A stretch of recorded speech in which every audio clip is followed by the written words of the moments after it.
started with that. We started with my foot finders.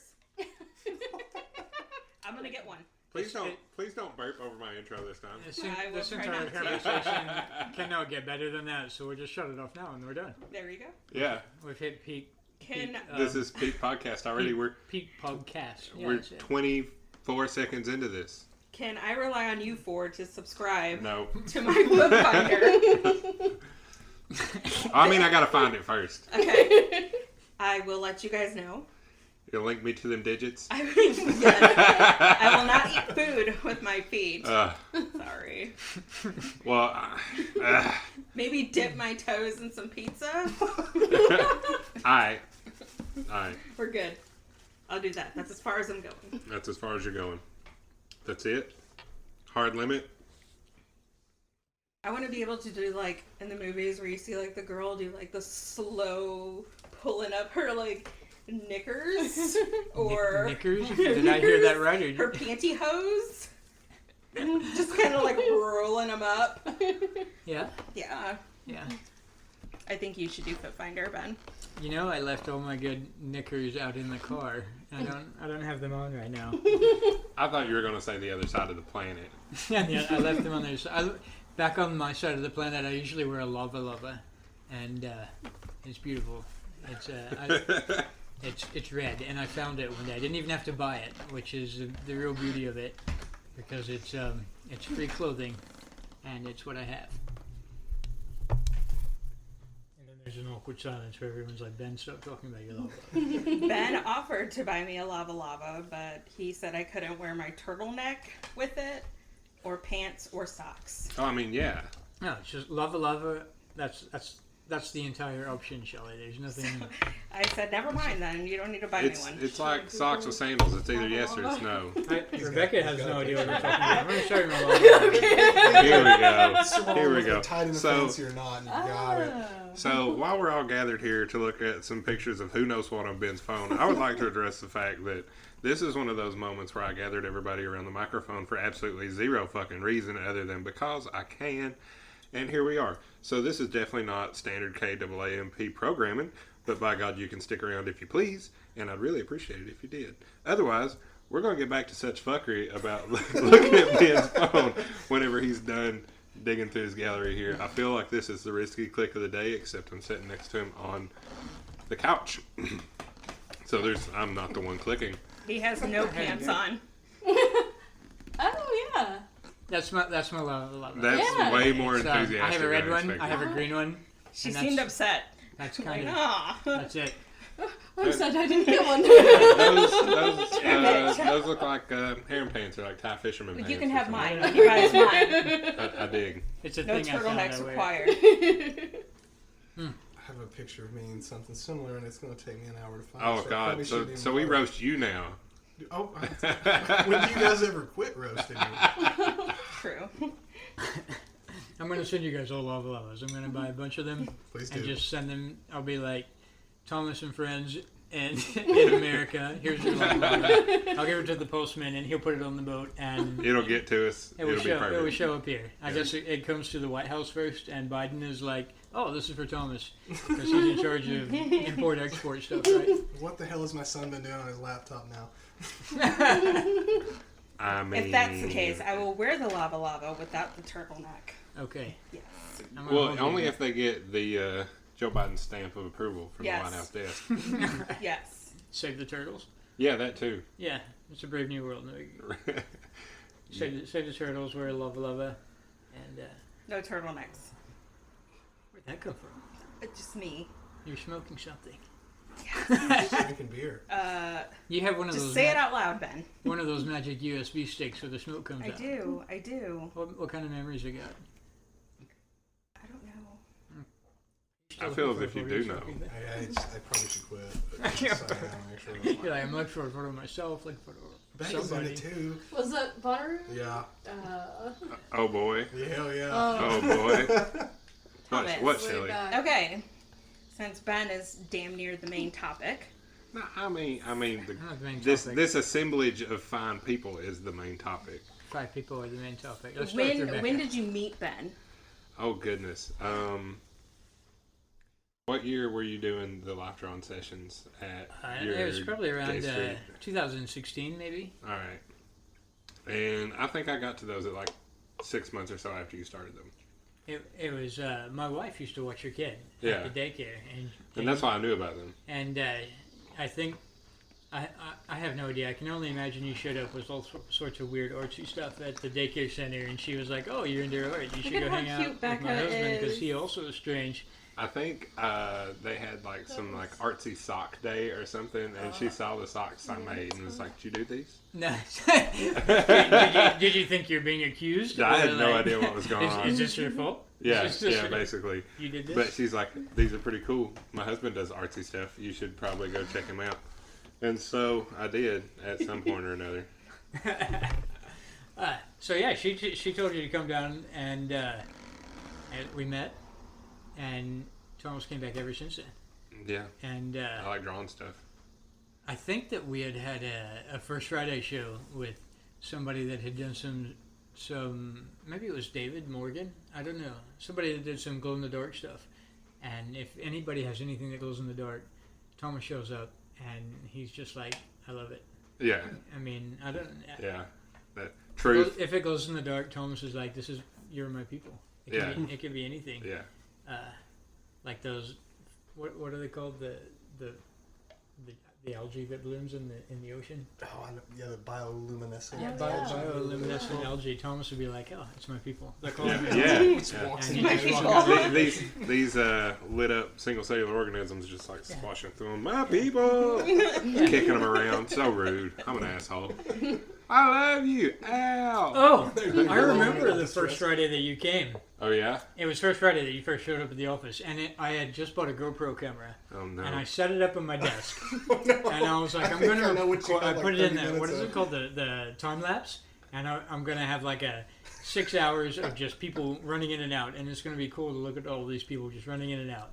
But that's also one of the first times that Ethan came, and Ethan stood right in front of my desk where the camera was, and so the next day Like 30 I upload minutes of this. my butt.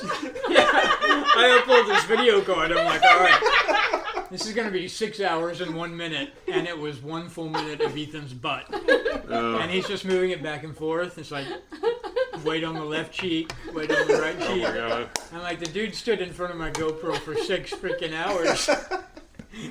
And that's still my screensaver for my computer to this day. It's probably every day I'm 7 working beers as and butt. never even had to take a pee break. Your cheeks span the globe, sir. That's awesome. I do still have that video. I should send it to you. You don't even need the video. Just take one screenshot and you're like, just imagine hours of that. You got it. My imagination is not that good. I need to have it continually looping. Just And it's you did great though. I mean, it's from one side to the other side and Hopefully I back got and an equal forth. amount of each side. Yeah, Balance things out. it's rhythmatic. Is that the word? It's poetic. It's a word. The way that you just stand and it is fast forward a motion. in word. front of I the mean, he camera. said it. Did you know it was there? No, I had no You idea. didn't know It wasn't it. until you told that same story to me. Like, oh yeah, by the way, so I set up the GoPro. Guess what? I've got umpteen hours of. There you go. Your cheeks. Sorry, man. You just ruined it. Yeah. Yeah. Anyway, you You could tried. You You could tried. stand to wear some tighter pants if you wanted to. I'm just saying. I'm not saying. I'm just saying. If you wanted to, you go I for wonder it. if those are the pants that I'd set in paint like the day before. I'm gonna bet that they were. Probably so. I have a lot of those. That might have been the last time I used that GoPro. It would have ruined me too. Like, this is not And worth fear. it. This is just not Speaking not of worth peak the items, risk. that's peak videography right there. It was even on accident. That was as pro as it would go. I reached a level, and then from then on, it was just like, anything that I try and record is not going to be as good as that. It's So just gonna be trash. it's, what? It'll be trash. It'll be trash. There's no point. So I've got 6 hours of Ethan's butt Back and forth. Left And, cheek, right cheek. I mean, if it was 6 hours of his butt static, I wouldn't want it. No, it's just the fact that it moves in that like creepy fast way. Yeah. Yeah. It needs to be set to some music, and you'd probably be the man to do that. I think you'd be the man to do it. Now I can be the man to do that. I'll maybe some Alvin and the Chipmunks. I don't know. Shakira. There it is. Better. Yeah. Perfect. Better. That's it. Yep. There you go. So that's how I met Thomas. It was that same night that I got 6 hours of Ethan butt footage. Butt cheeks and Thomas and the first Friday. There were the three of us, his two I cheeks like and me. it. I like it. Oh my And- goodness. That night, Ethan had bought a print of something, and he took it, and he was like, I'm going to come back and pay you for this. And then it was like 3 weeks later that he showed up, and he's like, I got this, I haven't brought you the money. And of course, we didn't know each other back then. And so I was like, oh, you stole that from me? And, he apologized. He's like, no, I'm so sorry, I didn't steal it, I wasn't stealing it. I'm like, you stole it from me. You stole it from And him. we've been friends ever since. There you go. And I don't even know if at that point you knew I couldn't hear you, because you were like, No, I definitely you didn't. didn't. No, I You're had no giving me idea. your defense, and I couldn't hear, so I was just like, oh yeah, so you stole it from me. You don't give people the And- warning that you couldn't hear back then. Like, you never give anybody the warning. No, I Ever. never. Are you Never- serious? You didn't recognize that death stare through the depths of your being? No. I'm just talking away, and he's just shaking his head, and Well, you look like you're enjoying the talking. and it took like somebody else to tell me, but then from like the crowd of people, they were like, "Oh, he's deaf in only one ear." So here I am, just like yelling in maybe one of if the you- ears. Say it louder, that helps. I don't know which one is which. And then finally he tells me, like, I can't hear out of either of them. And I was like, okay. I have a friend named Jeremy that I've known for years and years and That's years. true. And we talk back and forth a lot on Twitter. And he came to Knoxville to go hiking with me and my friend Ian. And I pick him up from the airport, and he just gets in the car. And I have never even thought about the fact that I've never told him that I can't hear. And he just gets in, and I'm driving away. And then I look over, and he's just jabbering away. And then I'm just like, hey, Jeremy, do you know that I can't hear you? And he just laughs and just keeps talking. And so I'm like, well, I'm kind of past the point of being like, I wasn't really joking, so I just let him keep talking. And the whole way from the airport all the way back downtown, he was just, I have no idea what he was telling me about, but I looked over a few times and he's laughing his head off. And he must have told the best joke he's ever told. So I just start laughing too, because I'm like, I don't know what to do at this point. So I'm just laughing, he's laughing, and then I'm like, no, seriously, I can't hear you. And then he goes, I mean, for me it was already deathly quiet, but I could tell for him, he found this new level of silence that he's never had before. And he's like, are you serious? And I'm like, yeah, man, but I can't tell you now because I got to drive. We're going to wreck if I'm looking at you while we're trying to talk. And, yeah, I think I did that to a lot of people, Shelley. Right? I think everyone. Probably everyone. That's true. I'm going to just say everyone.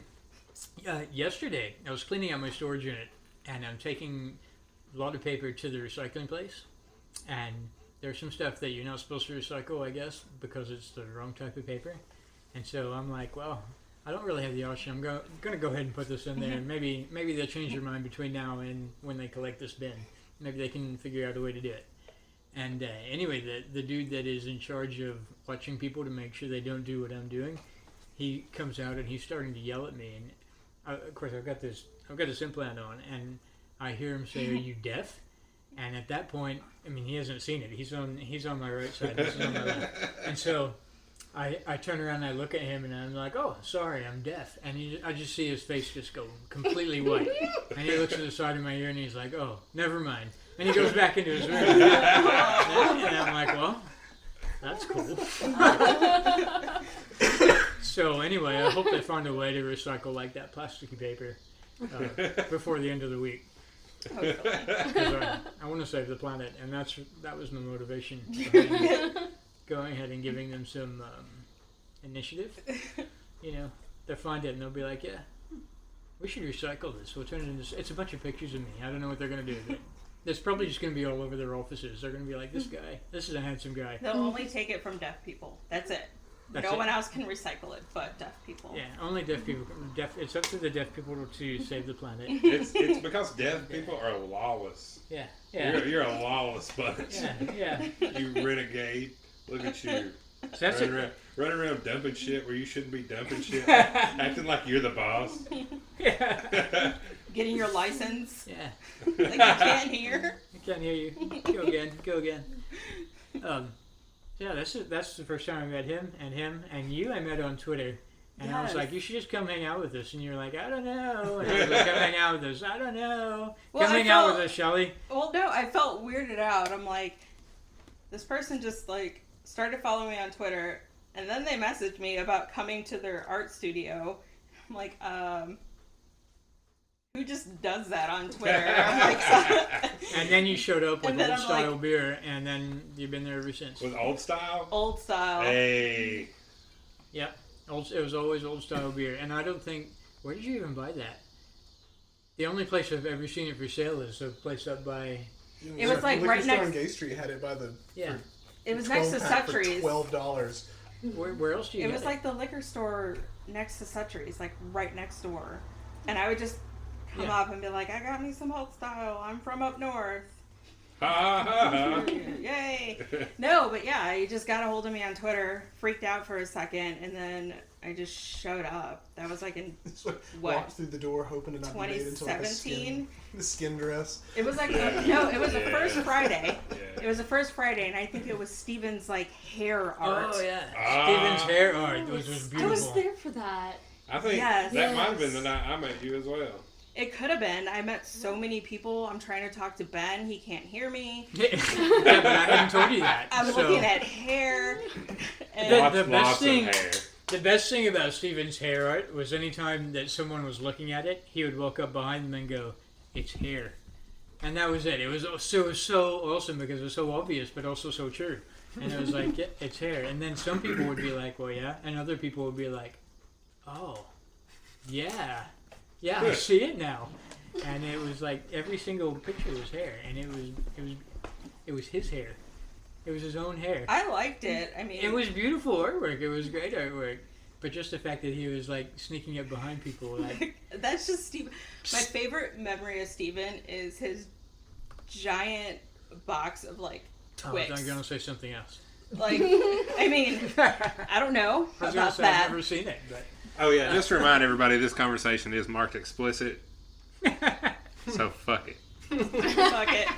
He brings in like this giant box of like Twix bars.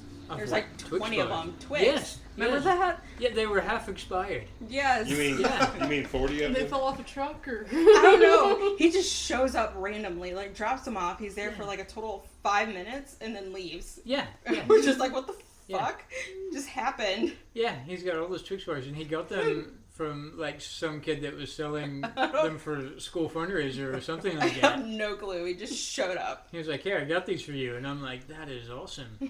That is, I love it. Thank you. I'm gonna feed these to a lot of people." At, A lot of people ate them. yeah, I yeah. did not. Yeah, that was the first time I saw it, and the first time I met Rebecca, I think you They're came to one of the Oktoberfest drawing in the groups, fridge. and did you come with? You guys Yeah. came together? Yeah. I Yeah. think I actually came. There was a first Friday way back that I have a print with like birds in a tree that you did. Oh, right. Yeah. I remember that with the That was like a maybe one long of time the ago. birds was dropping an egg. Yes. Yep, That's it. I remember yeah. that. I remember I thinking really this like is that one. this is absolutely hilarious. No one's gonna get my joke. It was funny to me, but I'm glad that you found it. Yeah, and then Rebecca would show up, and she would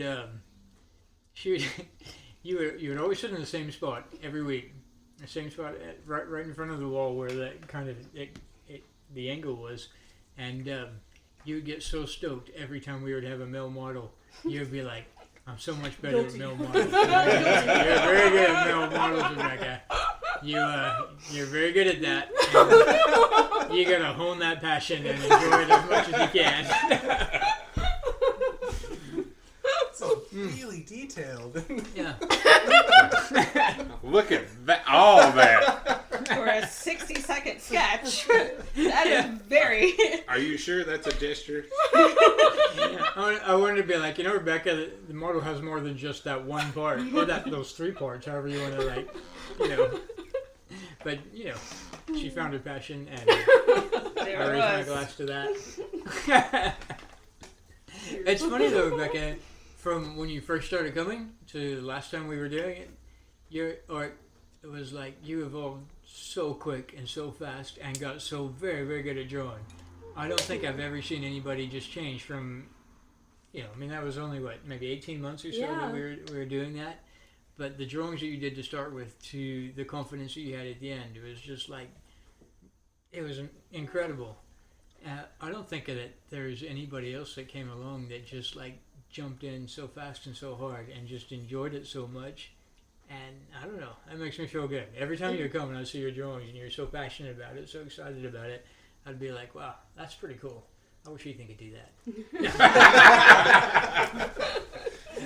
I was just there for the beer anyway. Yeah. What else? What's next on your topic list? Topic list. There isn't one. What? No. There's no plan? No, absolutely not. Oh dear. We're all just winging this shit right now. Raw dog and reality with the best of them. A raw dog. Raw dog. Raw dog. Yeah. Ben was telling me the story. What was it, Sunday? I can't remember. They all meshed together right now. But he brought all the up... stories meshed together. He had brought up... One very long day. One just long day. He had brought up, like, a time I was there during the Christmas parade, and I brought the inflatable dinosaur thingy in. And for, like, the last few days, I have been trying to, like, remember that, and I could... How many old style beers did you have? I have no clue. And I'm like, did that really happen? Did he make that up? And I'm like, I don't know. I cannot. I have a video of that, and that's the only one of all of your voices that I had heard before. Well, I had FaceTimed with Ethan one time, but other than that, I had no idea what you guys sounded like. And I remember thinking, I don't know what Shelley sounds like. And then I see this video of you dragging a T-Rex into my studio. And you just keep saying something like, guys, look at this, do it again. And the T-Rex is looking at you like, I'm going to have to do that weird dance again. And it does a dance and pretends to eat somebody. And then tries to leave, and you grab it by his tiny little chicken arms. Right? And you're like, nope, do it again, show them again. And I was like, oh, that's Shelley. That's what her voice sounds like. That's so great. I do not remember this. So I'm going to continue to, like, think about it until it hits me. Like, oh, yeah. Yeah, I'm going to find the video when I get back. I'm going to send it to you. I'm going to broadcast it for the entire internet to enjoy. Thank you. I need you to do that. What? For the entire internet. For the entire internet will be watching this. Yeah. We need Shelley and the T-Rex are going viral. There you go. Yeah. Yeah, everyone's going to be like, oh, who would argue with ass cheeks and dinosaurs? Yeah. Not me. She'll be at Walgreens buying some old style, and someone will be like, hey, you the T-Rex chick? And you'll be like, T-Rex arms. That's a hard yes, Captain. Your cat keeps staring at me, Thomas. It's like, looks over. I told you, my cat. Your cat's just like is a force of pure destruction. She takes down all within her path, leaves nothing but ashes in her wake. And then Rebecca would show up every first Friday or every time we had something with homemade wine and cider and beer, homemade everything. Do you still do that? Not so much. Nah. We kind of gotten out of it. You have no idea. There's a lot of dishes involved. The amount of people. It's like there are so many dishes. We'll go out somewhere and they'll have cider on the menu, and someone's like, "Oh, this is good cider," so I'll try it. And then I go into the story about you and your cider. I'm like, "This is not cider. I had cider one time that you would not believe." And I can just I can see these people rolling their eyes like, "Oh, Ben's talking about that damn cider." Nothing will ever beat. That might be one of the highlights of my entire life. It's after this cider. And you made some wine out of maybe plums or something that I didn't know. Blackberries, maybe, or something I didn't know you could make wine out of. Maybe it was pear. Did you make a pear cider? We did. Yeah, we did a pear cider. It might have been pear. Yeah. And it was. Yeah, I'm usually not into like sweet fruity drinks, and that was also all the highlights of my life have happened around Rebecca. And it's just, I'm sure your family loves that. Yeah. Yeah. I have a little journal like you. Good thing they don't listen to anything you say. Things. It just says things about Rebecca on the front. That's what you have to put in that It's journal my you were it's my gifted. It's prayer your journal. prayer journal. Yeah, we're heading back to New Zealand tomorrow. Well, starting the trip back tomorrow, and my parents keep saying, you know, is there anything you want? Is there anything we can get you? And I keep saying, look, I can only take 2 bags back with me. I'm getting rid of stuff. I don't want more stuff. And so my dad goes out and he gets this leather-bound notebook for me. It's huge. It's like that one from Lord of the Rings. He's like, I got this for you. He's like, I thought you could take it camping and you could write stuff in it. And I'm just like, yeah. You can't I be don't with know. the 20-pound book. I don't know. That's a whole lot of whiskey. You have to not take. There and back again, but I don't have to go back. It's too heavy. So it was a nice gesture, and I'll find something to do with this giant leather-bound book. But I don't know what it's going to be. I don't know what I'm going to do with this. Please tell me you told him to ship it to you because it wouldn't fit on the plane. I should have. So I you shipped didn't. a bunch of my own stuff back because it was like bricks of photos, and my son's traveling with me, and he's not doing anything during the day because he's a teenager, and so Yeah. I gave him all these photo albums, like boxes of them, and I was like, just pull the photos out, throw all the ones of the people who we don't know. If you don't recognize them, get rid of it, and we'll just keep the photos, and we'll take just that back because the weight will be a lot less. And so I get home at the end of the day, and he's got them wrapped up in like saran wrap in little bricks. And I'm like, yeah, that's not going to be drugs. suspicious at all. They're gonna that's Go drugs. through the Not gonna airport, they're inspect going to that see them and be closer. like, what are these? And they'll be like, they're family photos. It's mostly pictures of naked babies. Which is probably going to land me in a different kind of hot water. That's a different interrogation room. Oh, my battery just went dead. Oh, How hey, about that? what to do? It's right down here. Now's the perfect time to like talk shit about him. Check this out. I got a whole briefcase of Yeah, go get your accessories. and a new battery. Hey, I should. How many? This has been like 10 seconds. You're under the gun. Hey, Tell more stories. Go. All right, I'm Go. back. I'm hey, back. that's like 15 seconds. Yeah. That's a NASCAR pit stop. I got these little batteries that are like they're rechargeable, and they recharge in a couple hours, and they last about 24 hours. And then I got these other batteries that are disposable that can fit inside the little thing, and they last for like 3.5 days. But I can never remember How? which one I have on or when I changed it out last. Usually, when I'm just at home alone, take it out, put it back on the charger, and next morning put the next one on. But when I'm traveling like this, or when I'm camping, or when I'm doing something, it always goes dead in the middle of whatever I'm doing, and then I'm like, crap, do I have another battery with me?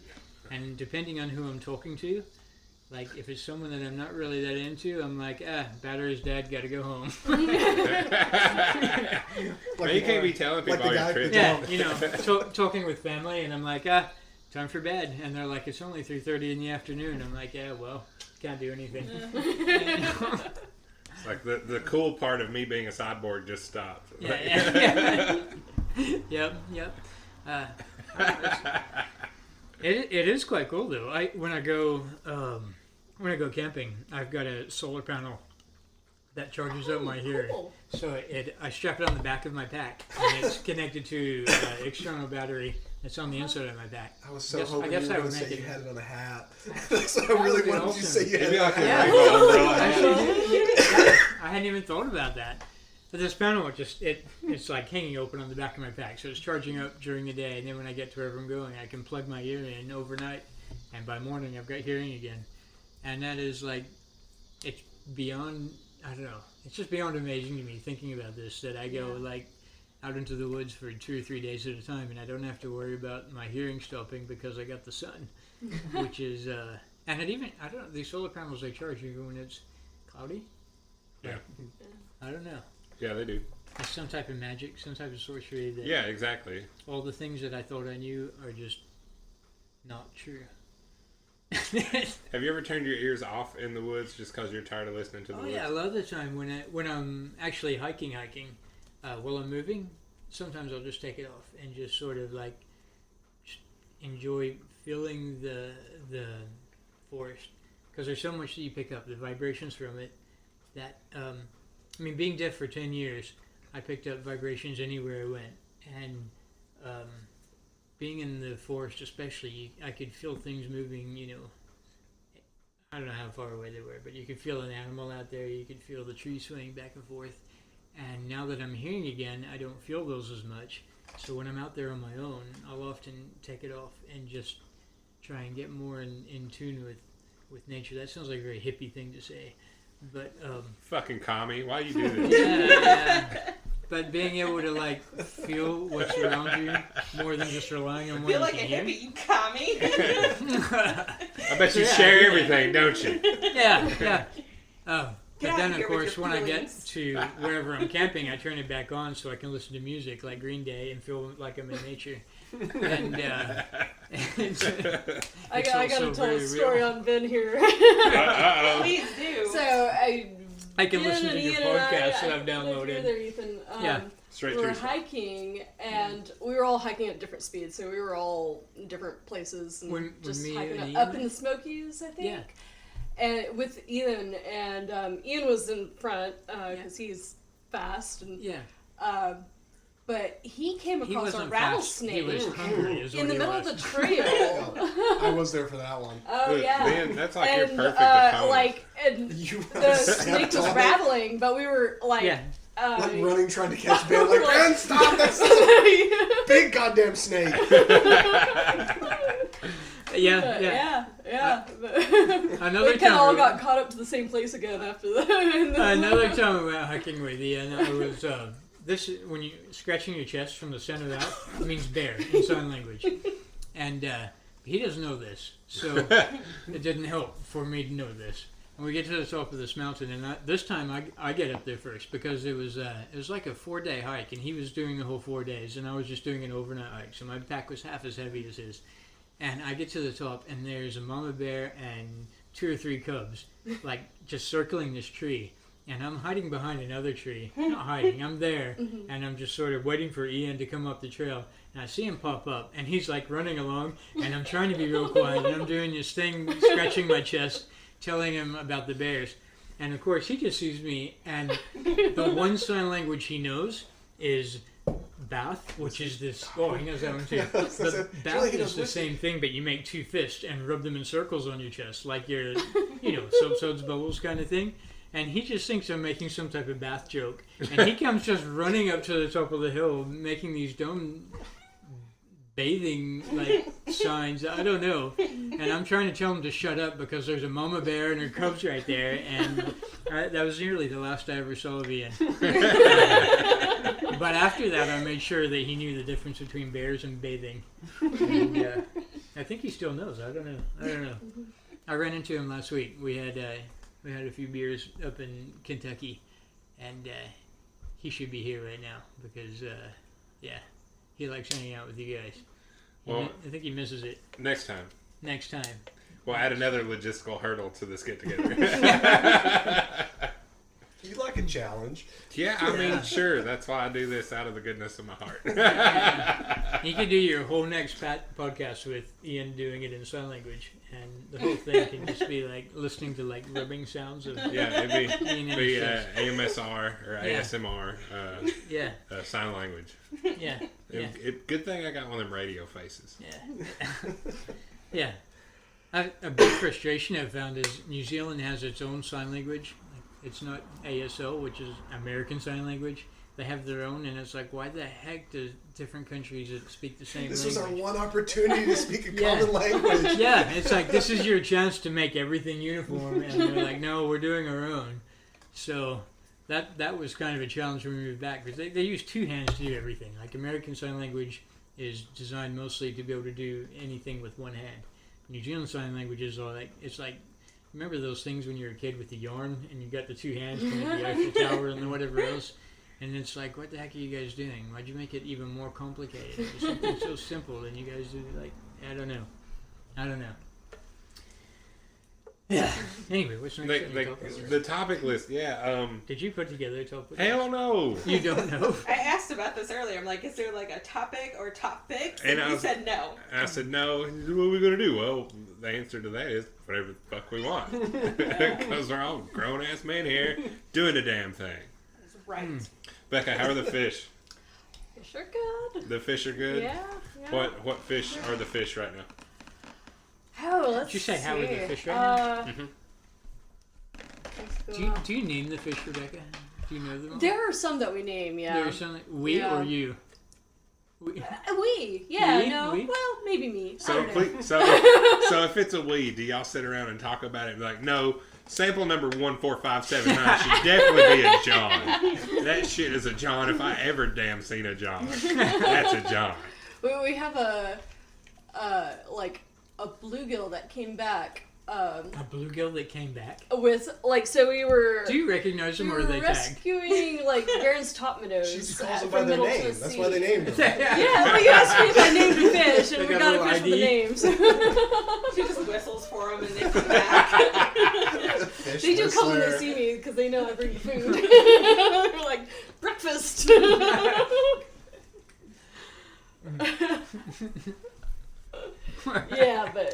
we, I'm not sure where that story is going. I don't know. It doesn't matter. It absolutely does not matter. Well, speaking of fish, I bought this betta fish almost a year ago, like in August. And Wow, Shelly, this isn't about you. yes, it is. It's No, but about here's the the, fish, sir. no, but here's the thing. I'm like obsessed with this fish. His name is Puppy, and I always send pictures of Puppy to Becca. And she always sends me like other pictures of fish, the ones that are like hopping around. And I'm like, look at Puppy today in his new mansion tank. And I go, he's so happy. Or his like kissy lips. I'm like obsessed with this fish that I have to send these pictures to Becca. Yeah, I had one of really those do. when I was at college, and Oh. keep it in a little jar. And then when I was going to college in Oklahoma, and so when I would drive back to my parents' place in Kentucky, I would just put the jar in the cup holder in the car and drive back with it. And I gave it to my mom when we got home, and I was like, can we put this somewhere? I've got to go to sleep. I'm tired. I've been driving for 15 hours or whatever it was. I wake up the next morning. She put it on the shelf right above the toaster, and had made toast for breakfast, and absolutely just, that betta fish is gone. And I mean, we were all sad, and we had fish toast for breakfast, and I'm sure it was cooked just right. I'm going to be extremely upset when Puppy dies. yeah, it was kind of like you cooked my fish, but I don't know. I didn't get another one after that because they're actually The trauma. It's okay. they take that. I mean, every time I go somewhere, I'd have to think about this little fish and like, what am I going to do with it? And when I go camping, I would take it with me, and people would be like, "Oh, that's cute," and I'd be like, "Well, what else am I supposed to do with the fish? I don't know. I can't trust my roommate with it because he probably would eat it. he was quite hungry, and It's probably I for don't the know. best. Like the bouncing around would oxygenate the water. yeah, it probably wasn't any better. I don't know. Can you freeze them? Do they come back? I don't know. I need. I mean, some fish you can. I'm not sure about betta, but Hey, Shelly, got an experiment for you. we did have some outdoor vats that Yeah, we like had, some fish go under Yeah, the mud in the they- wintertime, don't they? they- And they, you know, they can. some people do that. They actually have some of them have an enzyme in their blood that is like an antifreeze, a natural antifreeze. Yeah. And so the ice thaws and they start swimming off again. Mm. I'll make sure to send Christmas But not cards. a tropical fish. What? I'll make sure to send Christmas cards out, but only pictures of Only my pictures fish of the Puppy. fish. A puppy or puppy? Puppy? Puppy. Puppy the Like a puppy puppy the betta dog. fish. That's what I named my fish. Puppy. Speaking of fish, last time that Ethan and I hung out when I was here was at Tomo Oh Jesus. Sushi Restaurant. And I don't think either of us ever remember leaving. I We both remember got there. getting home thinking I made a real big mistake. And I remember ordering sushi and that it was good, and then getting home like, huh. yeah, that was a Might great. not have been a responsible thing That was to great. do. I was at my brother's house. He lives in Lenore City, and my son wanted to get Papa John's last night, and I mean something that we don't get in New Zealand. So he's like, "I want to get Papa John's. I want to remember what that tastes like." And so we go to Papa John's, and I think we're the first people that have ever ordered pizza from inside of Papa John's before. because they looked so confused when we walked in the door. They were like, "What are you doing on the inside of our restaurant?" And even though they have like an order here thing on the window, they're like, people don't actually do that. Did they have to plug the register in and like let it warm up? Yeah, like people order Oh, online. we forgot how to use this. And he picks up the menu, and we're like, we want this one, and they're like, I don't know how to make that one. And it's like they were asking us, can you order it online, and then it will come on the computer, and then we can make it, because they didn't know how the cash register worked. They didn't know how anything worked. So I ended up getting online and ordering this pizza, and then they didn't know how to give it to us, like right there, and they're like, we have to deliver it. And I was like, well, it's like, how about we go wait in our car, and then you can bring us out to us. And no joke, the dude gets in his car with the pizza and drives it over to our side of the parking lot to give us the pizza. And I'm like, this is the absolute weirdest thing that I've ever been through. And you did that all for pizza. All for Papa But we got John's the pizza, so It's Papa John's. But there's a liquor store next door, and I was like, since we're having weird things for dinner, I'm in the mood for sake. So I go in Lenore City in a liquor store, and I'm like, where do you keep your sake? And the guy's like, or what? I'm like, do you have sake? And he's like, we got whiskey. I'm like, I don't know. You know what? I'll take that. But in my head, I was reeling back to the night that we went to Tomo and had sake, and that's what made me think of it. I was like, we had all of their sake. how much is sake? That was a good night of sake, I think. It was either a good night or a bad night of sake. We were both alive, so it was a good We're night. both alive. Yeah, that's definitely. But Yeah. apparently, Lenore City does not do sake, so if you find yourself there, Noted. just All of Lenore City at that one liquor store does not do sake. they got No one liquor sake store and there's anywhere. no sake there. We woke up Sunday morning, and I asked my son, I was like, hey, what do you want to do? And he's like, let's go get breakfast. And I was like, well, this is Lord Jesus. it's a cool little, they got it's like an old town kind of feel with the street lamps and the brick facades and all this. They're trying to make it look like old-timey America. I was like, we'll go down there, we'll find a diner. But every single restaurant, it only takes about 45 seconds to drive through downtown Lenore City. And everything there is either a State Farm or a TVA. And that's pretty much it. You got like a variation. Some of them are State Farm with the TVA, and some of them are just one or the other. Not even an antique store? Not on a Sunday morning. I think maybe they push the stuff back and sell insurance to you on Sundays. There was a hardware store that had really cool lights out the front that was trying to make it look like a diner, but then when you go there, it's like Lowe's. Mm. So we ended up going to Waffle King, and I was like, you're going to love this. I was like, we were going to go in, and before we even get to our table, some old lady is going to call you honey or hun or some variation about 4 times before we even get to sit down. And sure enough, that happened, and it was beautiful. And we had breakfast and then didn't eat again for about 3 days. Yeah. Because you just don't need to. You got that whole bit of oil that's just floating on the top. Good old Waffle House. Yeah, it was Waffle King? Waffle King. Thank you. Waffle King? Waffle House? Waffle King? What is it? I don't know. You said Waffle King. King. Did I say Waffle King? Yeah. Waffle King might have been like the off-brand Waffle House that I used to go to There's when an I was a kid. off-brand Waffle House. Yeah. That's the Huddle House. That might be like a Somerset, Kentucky icon, the Waffle King. They pretty much went over and just photocopied the menus.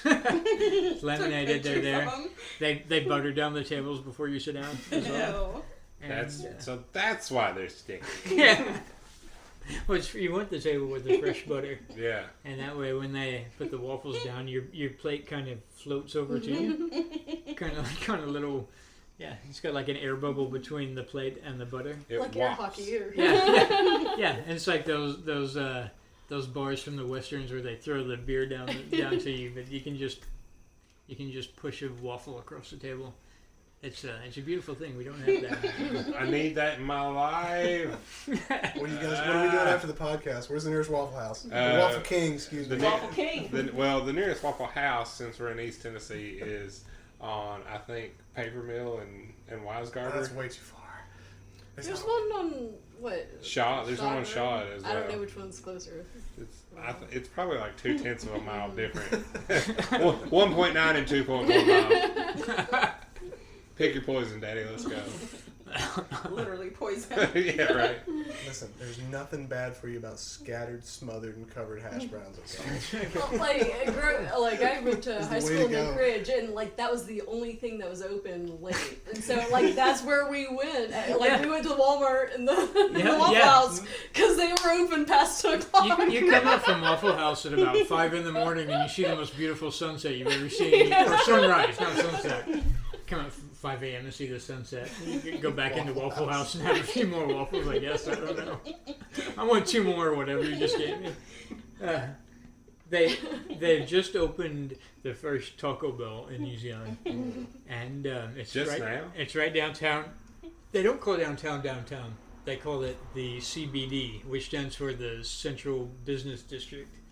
And so every time I'm like, you want to go downtown? And people are like, where are you from? Like, Topeka? What is this?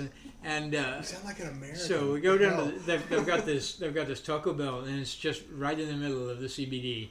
And you go down there around 11:30, and there will be a line of businessmen in suits stretched around the block, standing in line to try Taco Bell.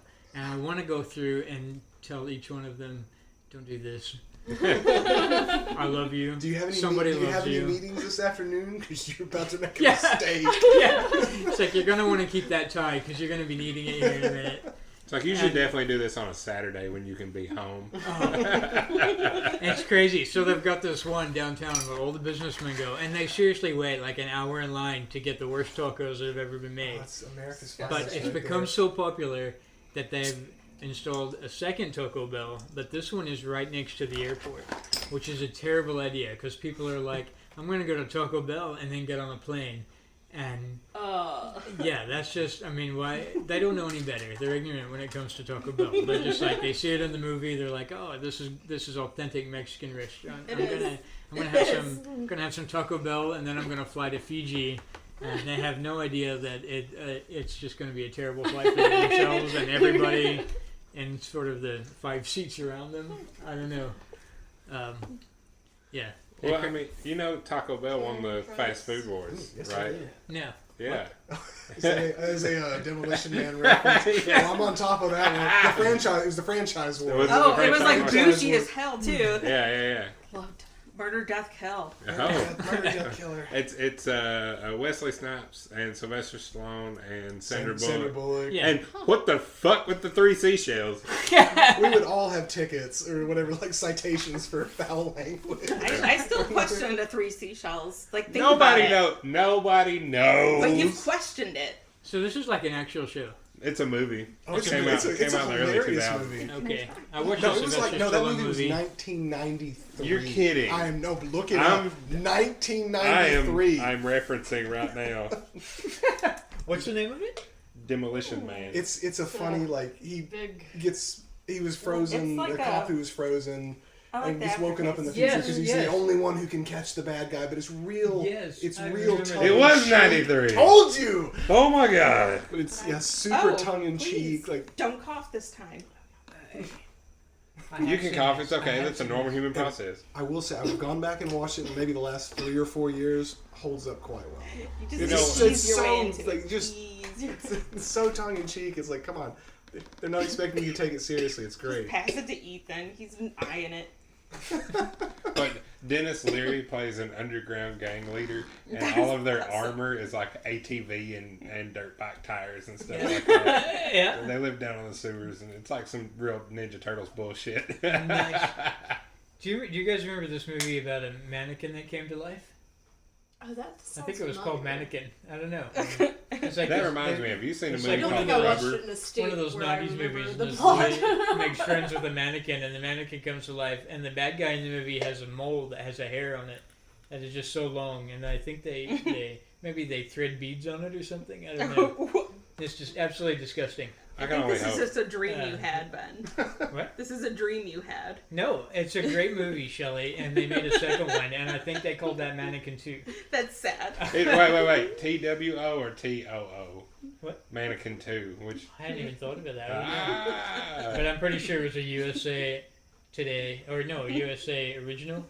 Cause So straight to TV. I had it on VHS. We recorded it off of USA, and it had See? USA commercials. Which I did the same thing with Star Wars, and to this day, when my kids watch Star Wars, there are parts of the movie where I expect a commercial for the Stones to come on, and I'm like, this is where the commercial is. I can go get a drink, and then, but no, the movie just keeps going. And you just, Yeah. Yeah. It's going to be hard to explain to future generations the pains that I took when gosh. recording a movie off of TV to pause the recording when the commercial started and be ready with your finger over the record button as soon as it started up again, so you could watch it later without having to see like State Farm and Taco Bell commercials. That come up and down when you're watching it, and you're like, "What's that?" Nothing. It's just commercial. And you knew you were right when to pause it, so you could go get another caffeine-free Diet Coke that was warm that never made it into the fridge. Some Diet Right. There's so many movies that I recorded off TV, and then when I saw the real version, I was shocked that there was like a whole lot of content that I had no idea was in there. The first time I saw The Breakfast Club not aired on Comedy Central, I was like, oh, that's what he said. Like, oh shit. It changes things. It changes things. Everything's different from this moment on. There's a Risky Business that was the TV version, and then there was the other version. Yep. And Animal House too. That was another one. Oh boy, the TV one is not the same. When I was in Thailand, I watched this movie Love Actually, and when they show anything in Thailand in the theater, it's like rated G. So they've cut everything out of it, and it was a great wholesome family movie or whatever. And then I get back and I'm like, hey Mom, Dad, I saw this awesome movie. This awesome Christmas movie. It's got great music. Put it in, and then it's just like porn scenes every 15 minutes. And I'm like, I swear Thailand doesn't have this. What? Nipples and Santa hats. Yeah. Oops. What's next on your list, Tom? The list? What's your list? I don't know. I want to hear more about them Thailand G-rated movies. That's the last of my Thailand movies that I have. I was over there for, I don't know, I was over there quite a few times. I quite like it over there. And, that's pretty much all I should say on anything that's being recorded. So truthfully, there really was no list of topics. There's no way. There's no list. I went to Joe. It never stops. How's Thailand jail? Well, it was actually I flew from Thailand to China. Oh, bad. Oh, I thought you said I'm mad at this. I was like, okay. What's that? I don't know. I don't know. I flew from Thailand to China. When I got to China, I ended up in jail, and that was rough. And I wouldn't recommend that. That's pretty much the end of that. Did you tell him you didn't speak the language, or did you just not tell him you couldn't hear? Oh no, this is back when I could hear. I just told them I didn't really want to be in jail, and they were like, "Yeah, we can appreciate that. It's kind of not a great place." And in my head, I was imagining that Batman movie with what's his name, where he goes, who's in the Batman Christian one? Bale. There's a few of Christian them. Bale. And he goes to a jail in China and like fights people, and I remember just thinking, I'm gonna have to fight people to get out of here. And I'm not very good at fighting. But I was hoping that maybe between the time that they picked me up at the airport and the time I got to jail, I would learn something. So, I didn't. Did you become like a gang leader? Did you pick a fight with the biggest guy in the room? Well, what happened was we were working with this guy. Who, Thomas is like, yes. He would work with schools over there. This normally happens. This is a normal thing that I happens. need you to take this bag to a friend of mine. We were working with schools over there, and we were taking in like textbooks for the schools. But a lot of the textbooks were stuff that were not allowed in China. And so it was a group of like 3 or 4 of us that were traveling together and had backpacks full of just these textbooks, or like, books of poetry and history and things like that aren't taught over there. It was the Bible, wasn't it? Yeah. That's it was my prayer journal that I had. And filled with stuff about back. So it comes through the conveyor belt, and I pick it up and I walk through the security, and they open it and they see all these textbooks, and they take me over to the side. There's like 5 or 6 of these guys with the big guns, and they're all like pointing them at me while I wait there. And one of the guys goes off to get his superior, and they're putting me in the van. The whole time they're not paying attention to the actual bag of books.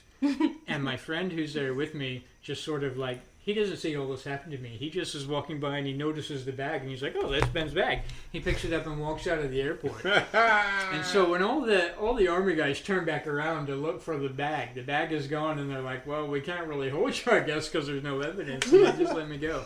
And that's amazing. I guess that was good. It was good luck That's that my amazing. friend was kind of, a bit of an airhead at the time and just wasn't paying attention. Yeah. So that's that story.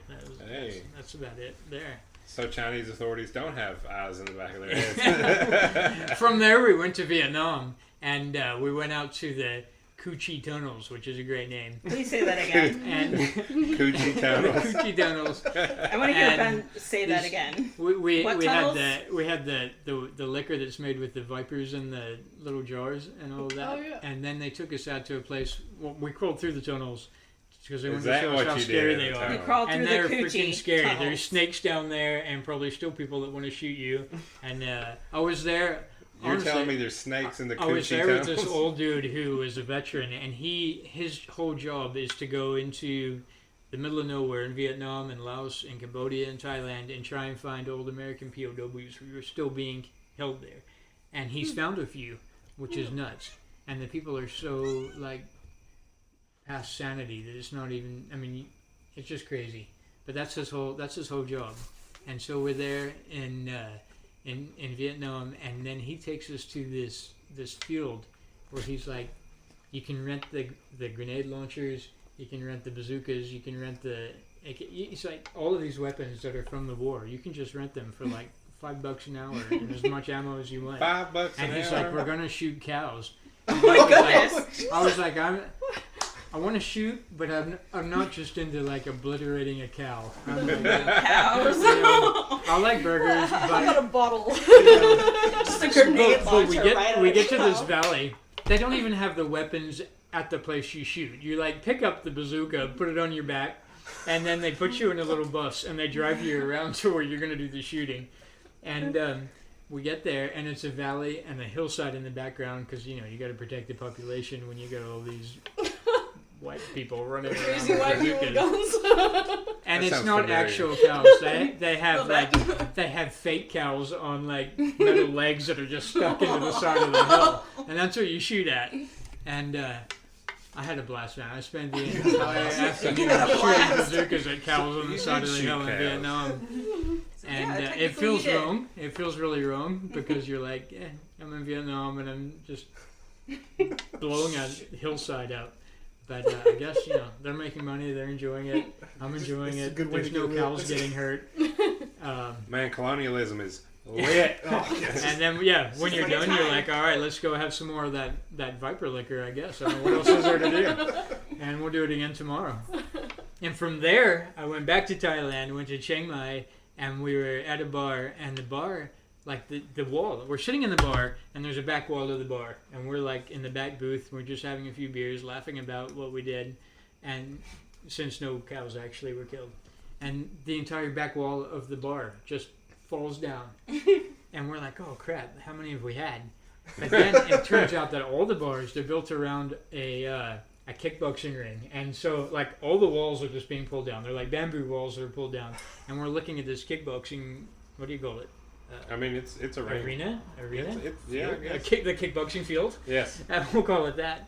And my friend who's there with me, he's like, "We should do that." And I'm like, "Yeah, that sounds like a good idea."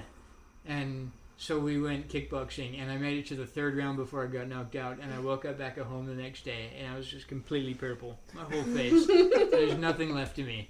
And then we made up with some other friends that day, and I can barely move. I mean, I'm on the back of a little tuk-tuk riding back into town, and every single bump, which is like, you're like, it's like riding over the Grand Canyon the wrong way every 15 minutes. And we meet up with these other guys, and they were like, what the heck happened to you? And I'm like, I went kickboxing.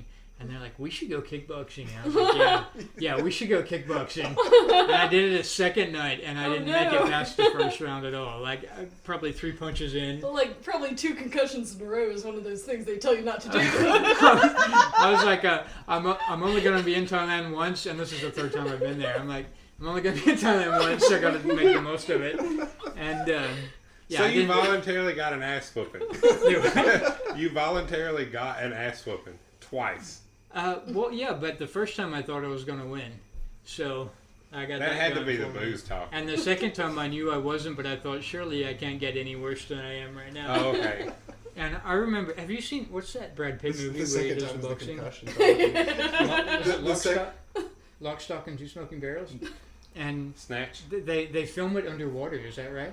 Because they filmed it underwater so that when he's going back, that was Snatch. Yeah, where he gets clobbered and then there's a cool falling into it. I felt like that. I remember getting punched in the face, and then I remember getting punched in the face again, and I remember just everything, the whole thing, just like everything going sideways. And, were they like? And I hit the ground, and I thought, this ground feels so good.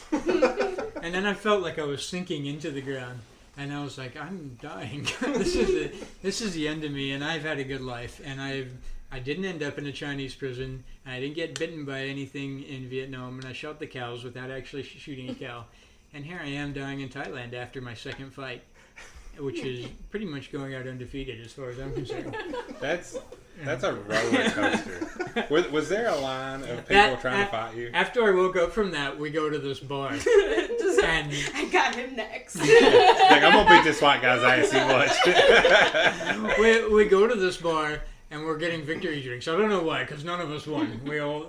I guess the victory was that we were still alive. Yeah. And I don't remember anything except it was like that night we had the sake. All I remember is cracking open the first bottle of Tsingtao beer, and then the next thing I remember is running through a field with an ostrich chasing me.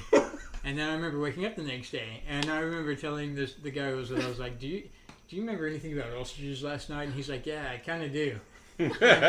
So we go back to the same bar, and it turns out that they have an ostrich pit in the middle of the bar. Like, it's huge. It's like, I don't know, it's probably like 50 feet by 50 feet, and there's just an ostrich running around in there, and apparently the ostrich is mad at everybody all the time. You said something right then I've never heard before. What? Ostrich pit. I've never seen one before, but apparently somehow me and my friend Josh had fallen into the ostrich pit, which is basically like an Indiana Jones scenario. Your Thunderdome is what it is. But it's Indiana Jones but with ostriches, and it's just this one ostrich chasing us in circles. And apparently we made a lot of people a lot of money, and we also lost a lot of people some money because there's something to do with betting. And I don't know what happened, or if I did well, or if I did bad. But I woke up in my bed the next day, and here I am today, still alive. And that's my life story. I guess I'm done. Yeah, from getting your ass whipped to chased by ostriches. I got kicked by a lot of Thai boxers. My butt kicked by a lot of Thai boxers and an ostrich, all within a very short period of time. So have you been back to Thailand since you got your ass kicked by man? I have been back there since, and when I went back is when I lost my hearing. So I've had some bad experiences, but they've all been overwhelmingly. You woke up in your bed both times. What? You woke up in your bed both times. I'm still waking up. Even today, I woke up in my bed. So, life is only continuing for me. It's like a series of waking up in your own bed. I would love to go back. I'm trying to convince you. Want to wake up in my bed? What'd you say? Did you say you want to wake up in my bed? It's a series of you waking up in your own bed. I keep telling Jess, I'm like, we need to go to Thailand. You'd love it there. And she's like, I've heard your stories of Thailand. We're not going. I guess that's fair. I don't know. Surely it can't get any worse. I mean, I don't think she's gonna kickbox anybody. I don't know. She does like this.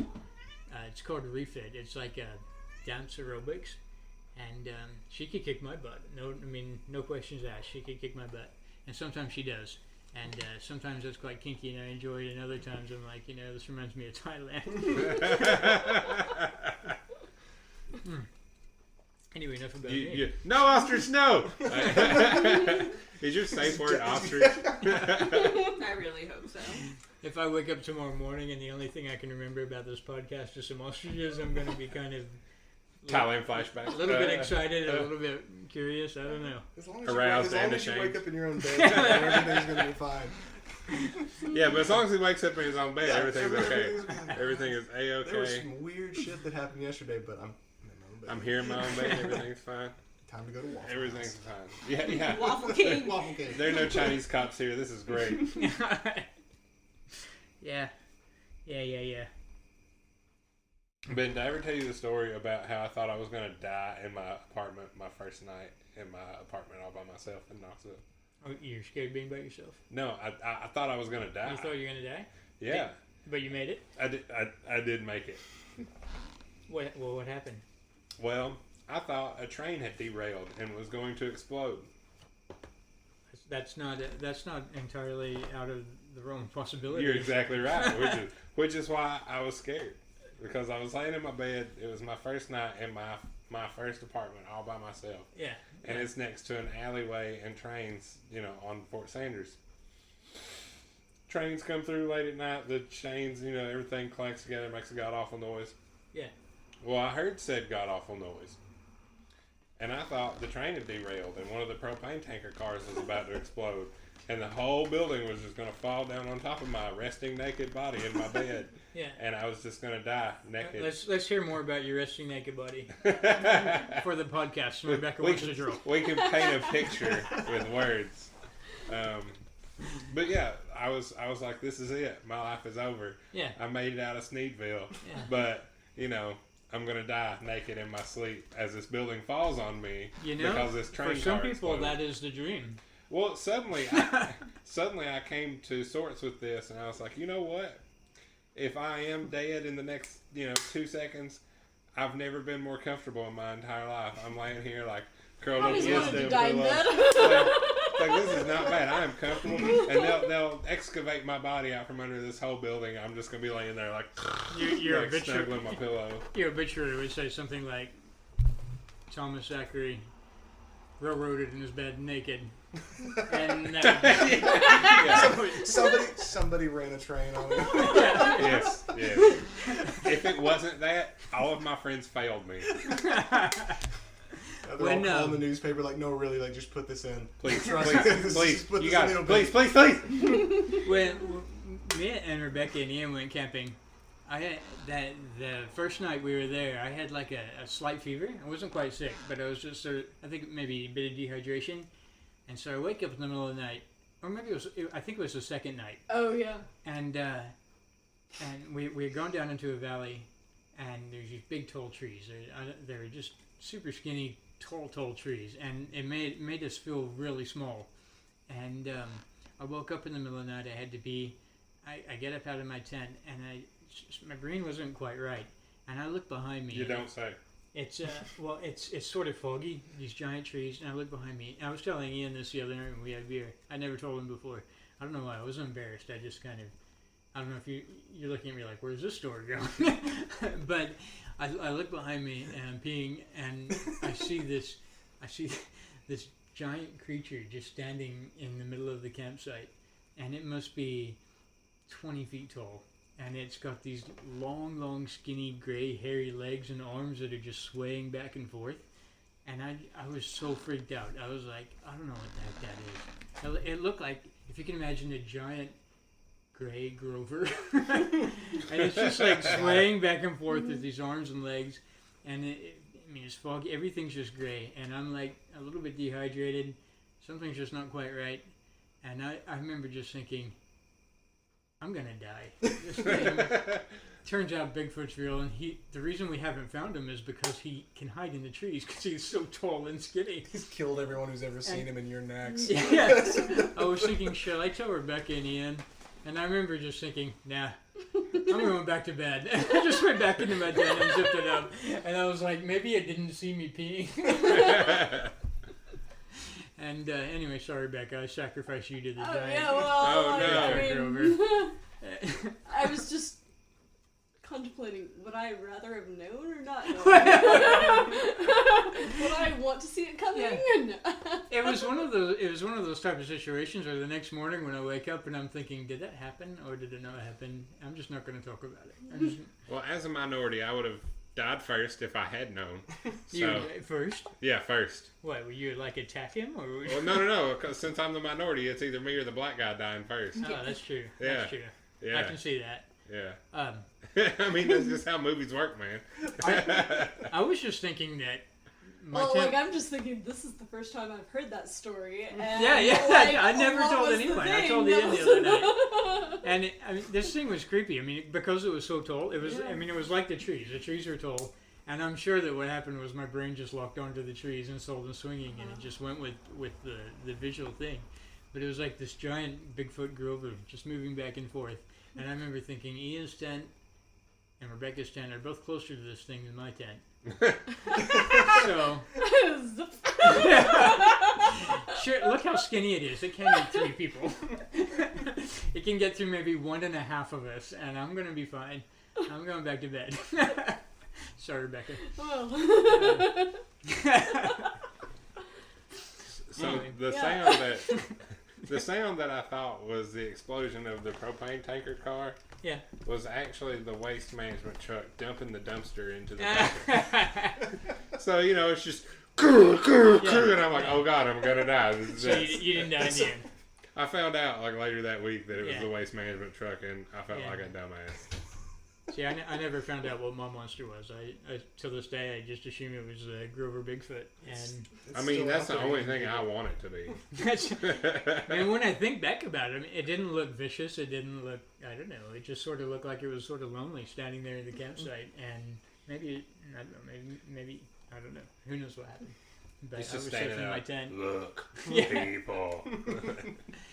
I don't know. And now every time somebody brings up a Bigfoot story, that's the first thing that comes to my head. And now I think that's what Bigfoot looks like. He's like 20 feet tall and skinny like birch tree, and just that's why no one has ever found him. It's because we're looking for the wrong thing. And he's got the big feet, but he's got, skinny long legs. Yeah, and skinny he's really long tall. legs, and he's way up there, and we're all looking down here. And it makes sense. And that's how science works. And that's exactly how science works. That's why the Earth is flat and all that, and we've been looking in the wrong direction. We've been searching outer space. We've got to look more into inner space. Rockets are just folly unless they're submarines. Just shoot them up there and blow them up. Hey, some of them come back and land all by themselves. That's true. I've seen the videos. That's just further proof that they didn't go anywhere. You can't trust everything on the internet. At the end of my truck, or at the end of my road, the end of my street. It's not my street. I share it with a lot of people. No, it's your street. It might be my street. It's your street. There's a lady that just cut a hole in the front of her window, and she got an espresso machine, and she makes coffee, and she serves it there. And it's like a little cafe, but it's on her front porch. And it's great, and she's wonderful. And she tells a lot of stories. She believes in aliens. She's got all the crystal healing. So you've got a crazy neighbor, too. Well, she loves it. And I mean, she's like crazy, but in a good way. Right. Like, she's absolutely lovely, and like, there's nothing that could happen that she won't believe. Like, yeah, that's real. And the way she explains things is absolutely wonderful, and I love her. And she was telling a story the other day about being in her backyard and seeing an alien ship kind of hover over her backyard, and then it started going towards the front, and she ran through her house as fast as she could. Gets to the front yard to try and find it, but it's already been gone. And so she's been using her crystals and these lights she has to try and summon it back. And I keep asking her, like, what are you going to do with them when they come back? It's not. I don't necessarily believe her or not believe her. I'm just curious. You get the aliens, and then what? Then what do you do? what are you after? And she's single, she lives alone, and she's like, well, I can do anything I want when I got them here. Cheers to that. It's like, hey, if they're down to probe, hey. I have nothing to say against that. You do what you want. And you keep them aliens in your house, and I'll just have my espresso and be back to my place. So, just in case they come. The one spaceship with like the non-abducting aliens on it, they're just trying to observe. Like they get abducted by a human who just keeps in the basement and makes them drink espresso. I've abducted some aliens. You were just trying to watch, and then we don't like interacting with the native. Yeah, well, that's A.T., which Shelley was just telling me earlier that is her favorite movie. And Encounters of the Third Kind? Oh, I love that movie. I'm actually... No, I can't even say it because... Use your words. Use your words. I am actually... You can use New Zealand Sign Language. Deathly terrified. Like, hyperventilating. I will start vomiting. Terrified of E.T. Oh, I actually am too. Like, Killer, I really just like Killer that Clowns movie. from Outer Space? No. There's like a whole support group on this couch. I can't, like, thinking about it makes me, like, cringe. It creeps me out really bad. And it gives me anxiety. and I can't. My favorite movie is Alien. Same. Can't do E.T. Totally can do like Alien is the best. That is a really best good movie, sci-fi and my ever. favorite movie is Predator. So Your it's just favorite like movie is what? Predator. Predator? I just watched that with my middle kid. Absolutely best movie. He ever. loves it. He loves it, and then he watched the new one, Prey. So Have good. you seen this I one yet? saw that. Yeah, I saw And I that. he have liked- not, so don't tell me. I won't tell you what happens, but he absolutely loved that one as well. If And it then we bleeds, started you can we kill started it. at the beginning of the Alien movies, and we've been working our way through. And we just finished the fourth Alien movie. I don't know what's it called? Alien 4, maybe? I don't Resurrection. know. I think Resurrection is the fourth Yeah. one. It's the Pretty one sure. that has the guy from Hellboy in it. and Ron Perlman? Yeah, that's... Ashley Judd. Yeah, that's Alien Resurrection. What's it called? Resurrection. Resurrection. And Jesus wasn't in it. Thank God. I don't know. It was each movie that we watch of this Alien, what do you call it, series, gets progressively worse. Like Yes. the Yep, plot it's seems true. to be gone. They're like they Aliens take the was plot okay. out and they Aliens fill was it pretty with. good, but it wasn't as But good it as wasn't as Alien. good as Alien. And it's we're loving it. It's beautiful. It's a beautiful thing. Well, you get your There's really an heavy, Alien versus like Predator, sci-fi too. goodness. Oh yeah, I've seen And then it. you just Yeah. slowly Yeah, I think devolves it was into gunplay. Predator. Yeah, I have well, yeah, seen. it starts I with haven't some seen Prey yet. like psychological stuff and ends up with just shooting Pretty's good. and explosions. I don't know. And the ratio between the two is quite offset. It's by number inverted 4. by the end of the series. Does it balance back out by the end of the series? Have you seen I don't past know. I it? haven't seen past the fourth one. I'll let you know. Please do. Um, I expect a full report from your boy. yeah, yeah. What's your 1,000 I want his words. opinion? 1,000 words, and citations needed. That's further than I can read. I just need Single like a space. Yeah. Single spaced. Yeah. So I don't know what we're gonna watch after this. We just finished watching all the Sharknado ones as well, Oh yeah, which has that's been a great. that's been great because it's just Yeah. I think somewhere It's a along great the way thing they for just Saturday morning. they know Yeah. that they Saturday make mistakes. morning. Yeah. That's the shit I'm gonna watch stoned as hell at 7 p.m. It's a good hungover Yeah. movie. I can't fight that. Yeah. All right. I've managed to find. By the time it's tell me, over. guys, if y'all have experienced something similar. You pull up, say, Hulu, Netflix, whatever it is, and you're just like, man, I've got some chores to do. I got to do the dishes, fold the clothes, vacuum. I just want to put some bullshit ass movie on, just to have on in the background that looks like Do you you read the type plot. in ass movie or do you just? You know, I tried that. It did not bring up what I was hoping for. So I just looked for like crappy sci-fi movies. You put something on, you're like, start watching the first 5 minutes, intending to go fold the clothes, and you're like, shit, that's really good. Oh. I found several movies like that where I'm like, this is the most Octopus versus Megalodon. bullshit. Yes. Not that Yes. The one that I always think of is a movie called Teeth. And I was like, that is my the most God. bullshit My plot gosh. movie I have ever seen. Play 2 hours later, I was still sitting there because I was like, this is actually a pretty decent movie. We're on the plane on the flight over here 2 weeks ago, and they have all the TVs on the back of the seats now instead of like when I was younger there was just one projector that's shown in the middle column and everybody's stretching their neck Like, with yeah, their if you don't want to watch rubber like tube Batman headphones. Returns, too Yeah. bad. But now everyone's got their own thing and they don't censor any of the movies. And the dude Good. in the seat just in front of me and to the right, I like look through and it's just a sex scene. There's just everything that you can imagine happening, and this kid sitting next to him is just like staring at a screen, and it's like, what is the rules here? Surely there should be some type of, I don't know, maybe there should be like an adult only section of the airplane. It's like Wait, first class, business class, adults who want to watch porn on the plane, and then everybody else. But is flying intercontinental like that the same as traveling in international waters? Yeah. There's a lawless land between Lawless land. between bouts of civilization. Yeah. Well, you see these photos of like how American Airlines used to be back in the '60s with the I wanna smoke a cigar sexism in and the the whatever bar. else, and you're like, that's just awful. And it's like it hasn't changed apparently. It's still exactly the same, except now it's all virtual. And I don't know. It was a bit off-putting. So I didn't watch the movie the whole way through with him. I mean, I had my Very neck stuck in uncomfortable. there between the two seats like this. I When was you just like, lean forward, can you're you like, rewind it? I didn't see that scene. The guy in front of me kept putting his hands up in the air, reaching his hands over the back of the seat to stretch, and when he would do that, his fingers were hitting the touchscreen of my movie screen, and he reset my movie about 6 different times.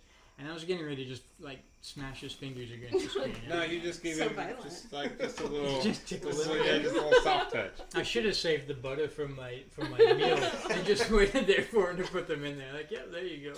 We'll dip those. Then you'll get grease marks on your screen next time he does it. It'd be just like the Waffle House tables. Yes. It would be worse if you just heard him like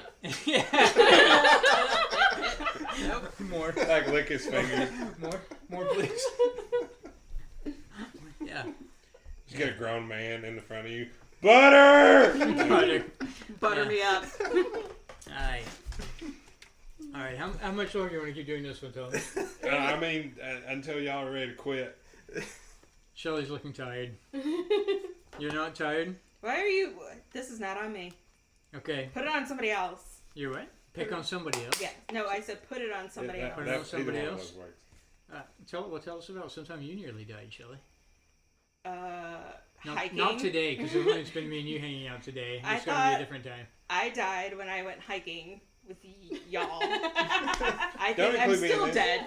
I think the only photo I have of that trip is the one you took of me and Ethan's butts when we were standing on the bridge. Yes. And I was wearing my yoga pants. That's the only photo I have as well. That's the only photo that needs to be still around. That was... I don't know if it was the actual hike that I died on, or I thought I was going to die driving with you. Hey, both are viable deaths. I was like holding on to the seats while you were driving. Yeah. And I was like, this is it. There's a lot of hearing that comes into driving, especially when you're driving with people who are trying to talk to you and you keep trying to look at them because you know what they're saying. It was... Were you happy you weren't naked in your bed, accepting your fate? Is this the boat photo? No, that's not the boat one, sorry. I found one photo and I've got more, I just gotta dig them out of there. It was super fun, but it was the funnest hike I've ever been on, the most embarrassing hike I've ever been on, and I'm pretty sure... Why was it embarrassing? But you did it. I think I died that day. There's nothing embarrassing about death. I've been on death's doorstep plenty of times. Well, the death part wasn't embarrassing. Just I don't know.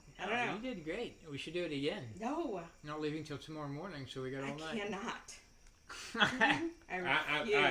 I refuse to have that sort of pessimism in this conversation. It was so fun, though. I would do it again, actually. You should go. What's stopping you? Nothing. Nothing is stopping you. You just need to pick a date and go. These guys will go with you. Yeah. Any one of them. I'll go nearly die with you, Shelly, in the woods, of course. No, I actually died. There are so many beautiful places to hike around here.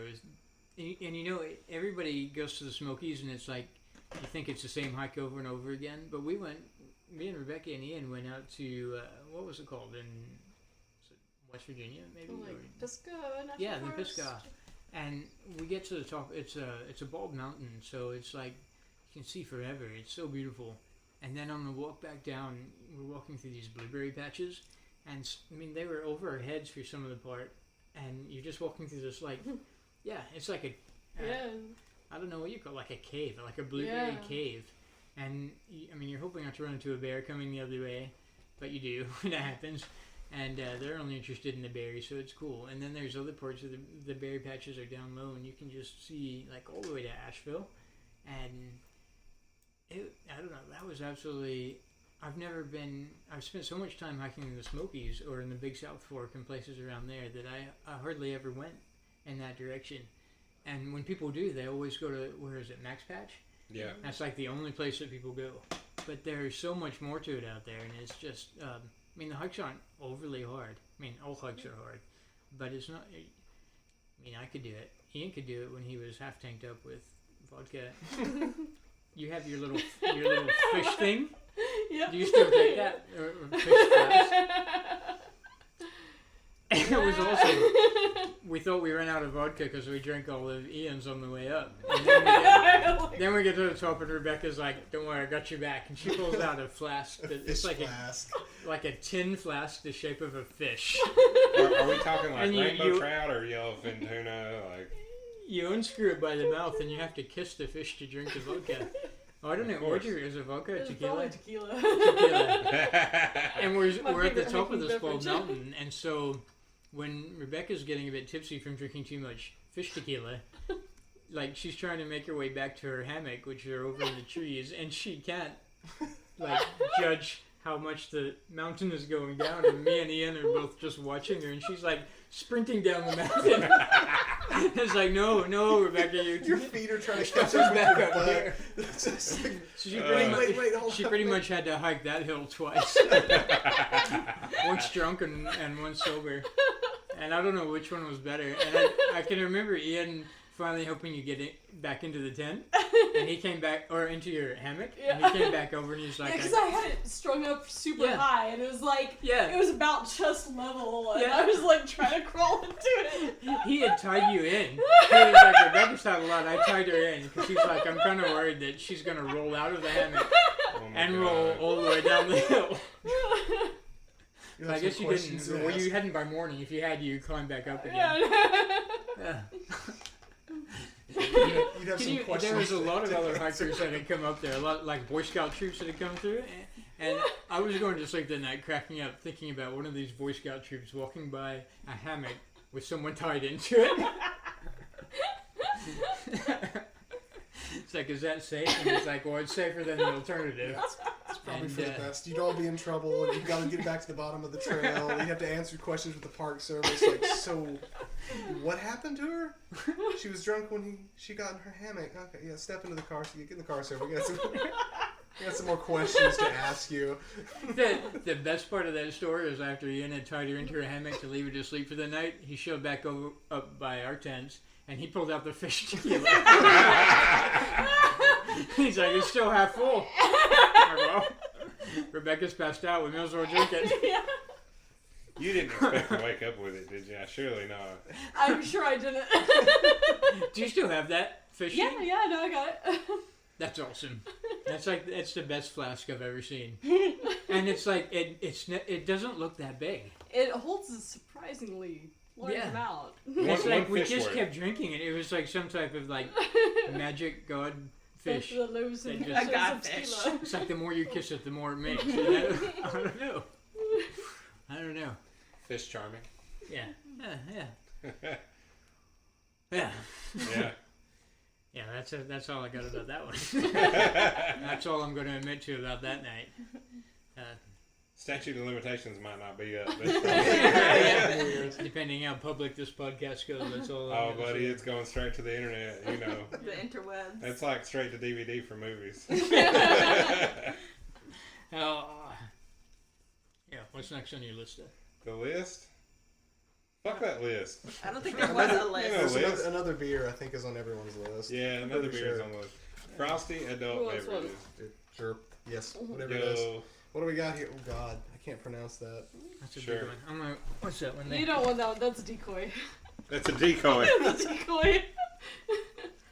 I doubt you want that one. Who are you trying to fool? Who are you trying to fool? I can't drink the whole. I've stopped drinking mostly, Rebecca. Okay, well then you'll love that one. What? You'll love that one then. Yeah, non-alcoholic beer. Over the pandemic. Let's come open. There we go. Jess told me, she goes, I bet you can't go a whole weekend without drinking. And so, out of spite, I went an entire year just to show her what's up. And then at the end, I was like, how do you like me now? And she's like, what are you talking about? I've gone a whole year without drinking anything. And she was like, oh, okay, good for you. And I kind of felt deflated because I was like, I did all this. And I'm like, well, just to prove it to you, I'm going to go another 6 months, and now what? And so I've only up the stakes. How about double or nothing? How about now? Look at all this sweat I've lost. How about that? And so yeah, it's only been in the last couple months that I've started letting myself drink again, and mostly just on the weekends. But since I've been back here, everywhere I go, people are like, one more beer. Don't worry, those are not my beer replies. and it takes a toll. Yeah. Like I realize that I can't get through beer like I used to. I mean, I've always not drunk. I've not been fast at drinking beer. Like sitting down with Ethan, like I'll have one beer and I'll be like, "Well, I have a second." And he'll be like, "I drank them all." But now when I get like to my second beer, I'm feeling quite full. Mm-hmm. And so we might just have to sit here till like 5 a.m. by the time I get through this next one. I dare you. We got enough cheeseburgers to make it. Yeah, we got all those cheeseburgers. Yes. Just went to McDonald's. Like, what will $30 get me? Cheeseburgers. Do you want a cheeseburger? What? So, Cheeseburger? on the way over here, I stop at McDonald's and I go through the drive-thru and I'm like, I'm pretty hungry because I've had it. I had a couple drinks with Shelly before we came over and I was like, I should eat something. So I stop at McDonald's, go through the drive-thru, and the guy's like, "What do you want?" I said, 15 cheeseburgers. And he doesn't say anything back, so I'm like, well, I guess just pull around to the next window. And I get to the next window, and the lady's like, "What do you want?" And I'm like, 15 cheeseburgers. And she's like, "No, really?" I'm like, 15 cheeseburgers? That's like, what, 20 bucks? I want 20 bucks for the cheeseburgers, whatever that gets me. And she's like, she gives me this look like, you're not real. But anyway, I paid the money, and they're like, you have to pull into the little loading bay instead of the loading bay. The regular human meals. And the guy comes out and he goes, "What are you waiting for?" And I said, "Oh no," he goes, "Are you the guy with the 15 cheeseburgers?" And I'm like, "Not yet, or I wouldn't still be sitting here." And he's like, "Oh yeah," and they just kept saying that like, "You're not real," or like, I don't know what they were thinking. But eventually they came out with a big bag full of cheeseburgers, and the guy's like, "I don't know if there's 15 in there or not, but there's a lot of cheeseburgers." And I was like, "Okay." Snacks are on. You want the passing snacks Yeah. here? You want the dates? Or do you want I want some dates. Dates. Like, they've been sitting If you want cheeseburgers too, tried the dates there's a yet. bag by the fridge full of cheeseburgers still. By bubble wrap. If you want to get fancy, there's cheeseburgers. You bubble wrap your salami? Yes. Is that Hey, you gotta wrap it up. You gotta You wrap gotta it up. wrap it up. gotta Wrap wrap the it up. salami. You bubble wrap your salami. Somebody wants those. It's These old studded these- for her pleasure. All these new diseases coming out, you gotta be safe. That's good stuff, right? What's in here? Bacon? The bacon, silence. Bacon dates. dates and blue cheese. Can you hand And me a blue meat cheese. stick? You want Yeah. a meat stick. Can I please have a meat Did you stick? invent this? I've never seen this combo before. Well, it's got 3 ingredients, and I had it once somewhere, and then I was like, that's got 3 ingredients, I could totally do that. One of our local food trucks had something very similar. They're not quite as good. Hey. I went to my brother took me out for dinner last night, and he was like, "Where do you want to go?" And I'm like, I don't know. What does Lenore City have besides State Farm offices? And so he's listing off all these places, and they sound the exact same to me. He's like, "We got the Riverside Tavern.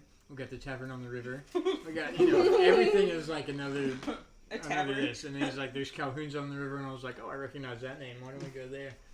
And I got they had the special written up on the board, and I'm like, I'll just have that. It's brisket with they said buttered cabbage. Oh. And I was thinking, what is buttered cabbage? I mean, obviously you're like, it's cabbage with butter, but you think it's something exotic. But sure enough, it was just cabbage. It comes out in a bowl, and they have like butter in a packet that's sitting on top, and so you just like put the butter on the top of the cabbage, and it melts in, and that's the entire thing. Butter And they cabbage. can charge you And, $4.50 for And it. I kind of, I asked the lady, I was like, it's like actually just cabbage with butter. And she's like, yeah, so I would call it buttered cabbage. And I'm like, well, that makes sense, I guess. And she's like, you can add salt and pepper and stuff. And I was like, well, that's pretty Whoa. normal. Wow, I was like, I Does might that try cost, that. Does that cost extra? And it wasn't really bad. It was, I mean, it was a special. I don't know if they're going to add it to the menu full time. It was a special. It's pretty much what you imagine it would be. And I mean, still haven't decided if it was a good thing or a bad thing, but it was an experience. And so I've done that now. There So you go. there's been shooting cows in Vietnam, kickboxing in Thailand, jail in cabbage China, with butter. and buttered cabbage in Lenore City. I think- So how would you rank those? In that Buttered order. cabbage. In that number order? In one. that order. Bottom to top? Yeah. Yeah. It was an experience that I wish I'd taken a photo of it, but I don't have a Facebook to post it to, so there's no point. So I just ate. Dude, you have a Twitter. That's what Twitter's for. That's what Twitter's for. Yeah. Twitter is for political jokes And tasteful nudes. And tasteful nudes. I was telling someone this the other day. They're asking about the new drawings, and I said, well, I try to only. This is exactly what I said. I didn't mean to. I said I try to only post tasty ones. And they were like, yeah, that's the way to word it right there. And I didn't even bother trying to correct myself. I was just like, you know what, I'm just going to own that one, and I'm going to go with it. So, yep, I said that. I said that. Yeah, that's where I post my tasty nudes.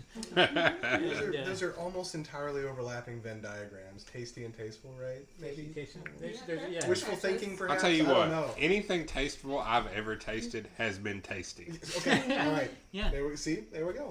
Yeah, but it's definitely one of those things. Like, you know, it's if you meet somebody and you're like, oh, that outfit is tasteful, or that outfit is tasty. It's very different things. You're Well, saying, right? do you ask for permission to lick it? Is the question. Can I lick this? It's like, sir, you look great. Can I lick you? You know, pre-pandemic, I would say yeah, but now Gotta be a little more. The world's a different place now. Yeah. Gotta be a little more I'm careful like, with strangers' tongues. The new normal is no licking, from what I hear.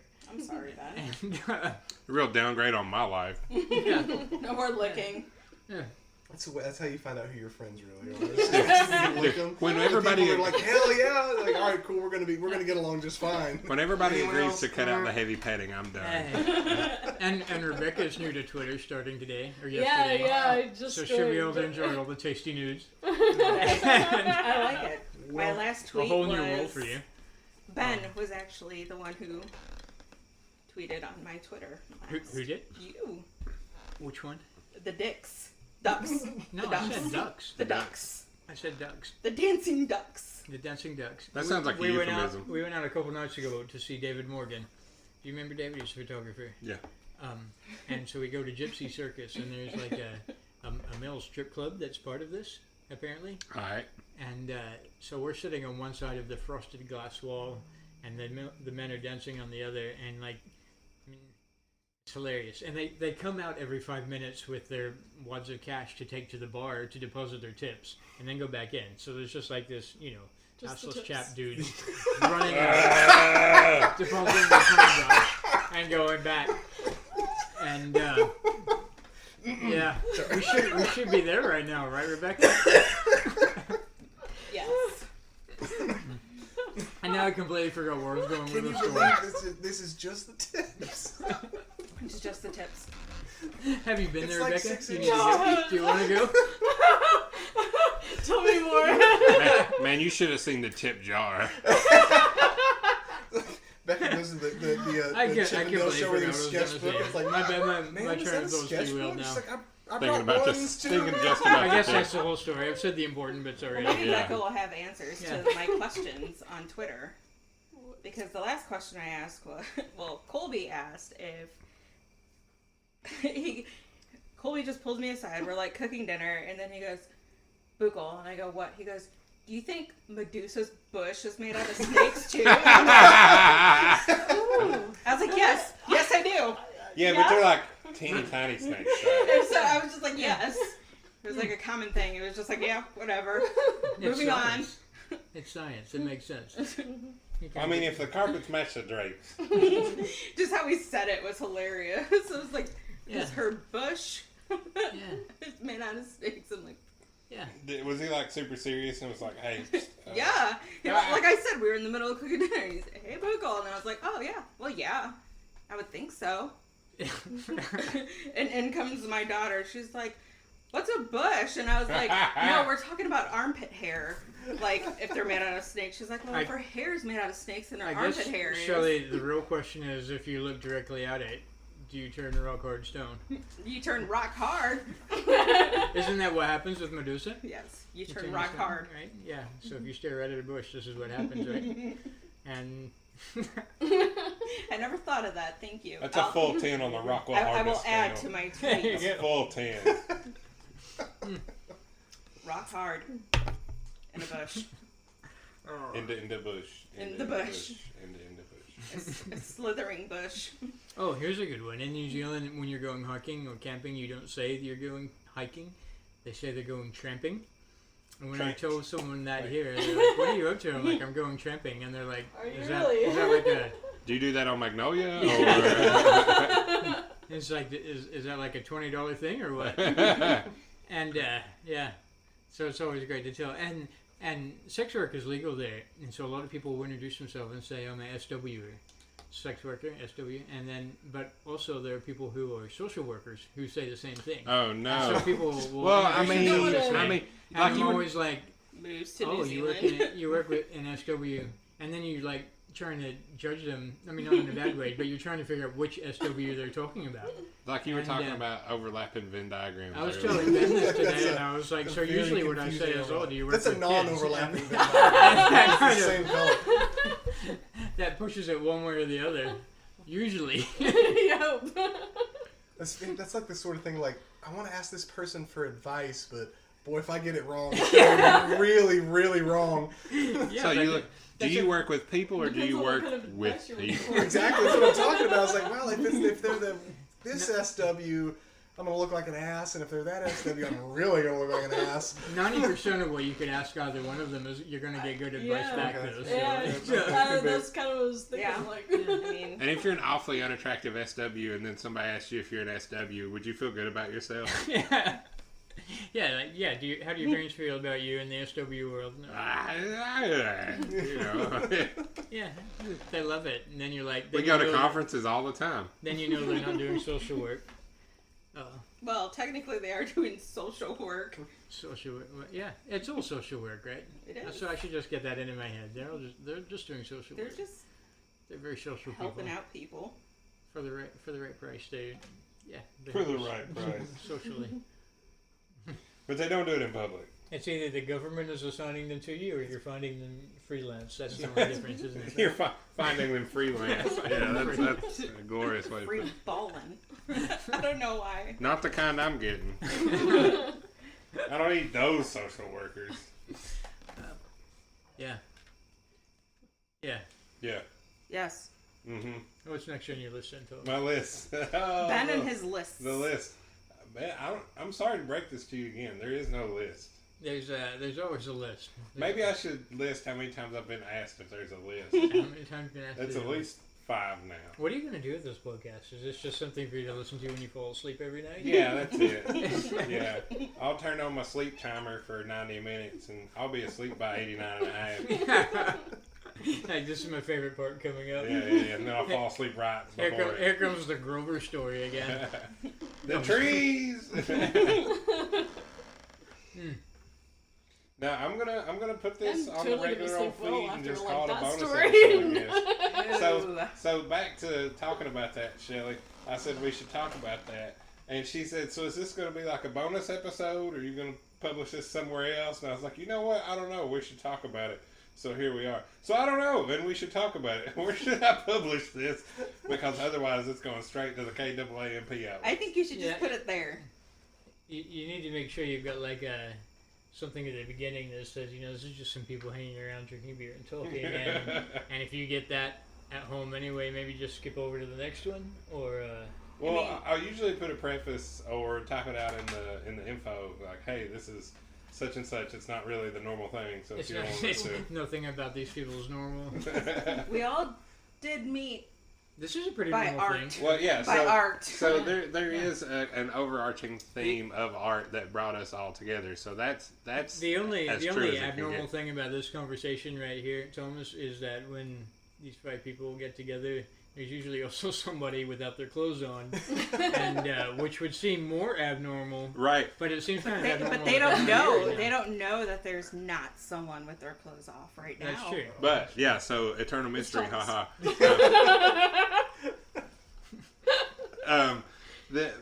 Yes, and then there's just general amounts of debauchery and intoxication that go along with it. Just a regular amount. Yeah, the general Just the amount. same old. A sustainable amount. Yeah, because we're still here doing it. Yeah. So far, it's sustainable. It has sustained thus far. Yep. Yeah. What else then? What else is on your list? What's on your list? Man, my Stop list, with the that's what, number 6? You're what? Number 6? Number 6. Yeah, the 6th time you've listed me about lists. Are you feeling kind of bad that you didn't make a list now? Absolutely not. I was Absolutely gonna say not. no.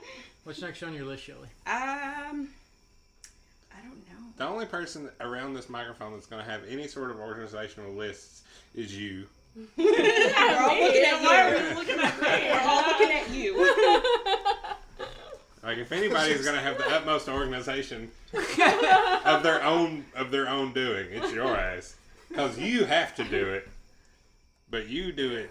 I found out we were getting together like 10 o'clock last night. I feel like an ass for doing that too, because I was like, oh shit. No, I feel like an ass for not By the inviting. way, Becca, just so you know. I feel like an ass for not inviting because it never in my head just like whatever. I was so excited. I feel less like an ass that I brought up Becca and said, all you guys should feel bad because Becca has not been hanging out with us this whole time. So Ian got here and he's like, "Oh yeah, Becca will be here soon," and I was like, "Sweet." I haven't been over seriously, to Rebecca to hang out for me for like I was 3 like, years now. I feel super shitty because we've been hanging out, and then Becca. So for real, let's put a number on this. When was the last time all of us were in the same room? It had to be before you it was full time moved back, right? 2018. Earlier tonight. Did we all go to Centric one night or something and eat some ramen? Or... It was probably maybe the Christmas party in my studio right before I left. I think that was just you and I. Pretty much everyone came by that night. Yeah. I think. I can't remember. Fuck. God damn it! I just Gosh, saw that it's been a picture. I'm while. never gonna find it. So it's been, let's see, over 3. So it's been several years. We can say several years since we've all been in the same room. It's probably been December, or no. Yeah, December of 2018. So it's 3.5 years right now. Well, we all went out to eat. I think, wasn't it, before he left? Mm-hmm. Yeah, that Christmas Because we went parade to was the night before I somewhere, left. Like I left the next morning. and then I remember coming to the Christmas parade with Kara. Yeah. With you, but I know us went to go eat somewhere. There's a picture somewhere. I went Yeah. to the Olive. Pixar didn't have That was a few nights before. Oh, that was, yeah. Yeah. I don't know. And to be honest, all of the memories of us hanging out kind of all just sort of melt into one big lump. Yeah, which is totally fine. It's just alcohol and just shit talking for like 2 hours, exactly like this recording. It's like this is. Yeah, we're at an hour 46 right now. This is Just insight into the level of bullshit. Yeah. If you're ever Get into- curious how it was at Ben's studio, you're hearing it now. So this is like the podcast version of Inception right now because there is enough inside jokes in this conversation that nobody's going to actually get the regular jokes that Yeah, we've there's a told lot each of other. them that I tell that I'm sure only I'm getting. If anybody's made it this far and they're not just like left it playing on their Bluetooth speaker while they pass out on the couch, I'm Yeah, gonna be they're very drooling on impressed. themselves. Like, just- There'll be a few FBI They're agents. gonna wake up. They're gonna wake up and be like, "Are they still talking? What the Yes. fuck?" Yes, There's we're a still few- talking. the FBI agents that censor Yeah, my there's a few podcast government agents that are still taking notes. Like, I'm like, what? Got that? Like, we Rebecca need to- did what?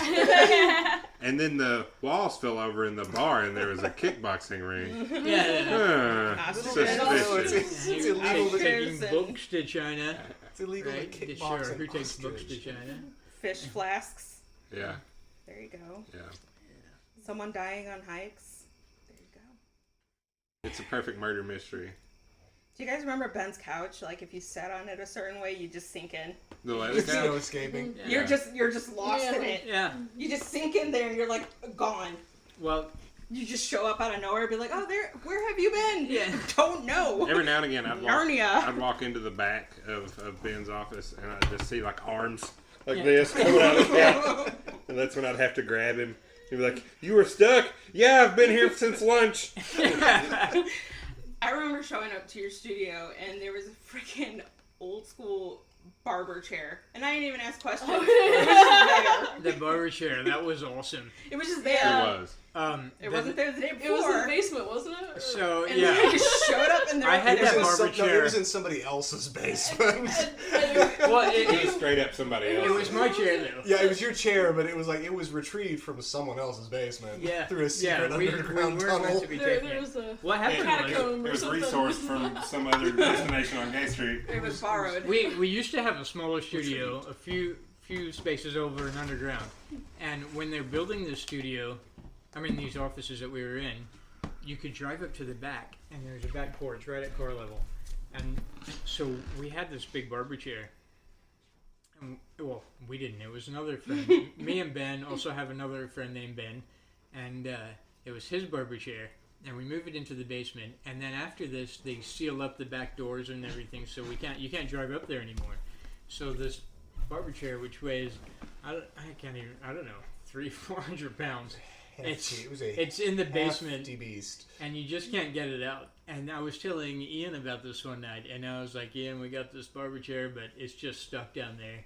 And he had quite a few beers, and he was like, nope, we can get it. And I was like, the bottle talked him into it. I was like, I don't want to get it, Ian. That weighs so much. If I want to sit in it, I go to the basement and I sit in the barber chair.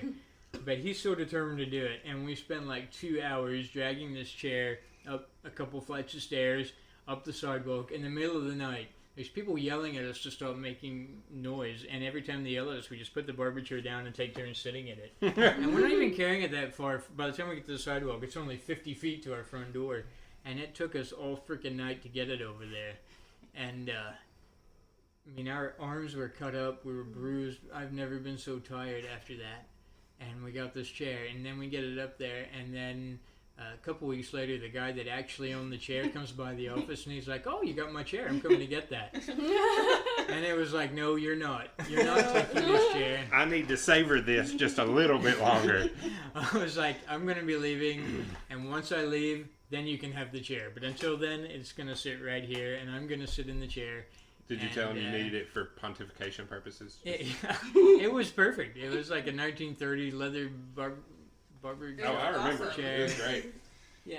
Seriously, it was like I was there the day before, Yeah. show up the next night, and there's a fucking barber chair. Magic. And I have my camera, and I'm just taking pictures of people on the chair. It was. I think you took a picture of me on the chair. Titties. It was great.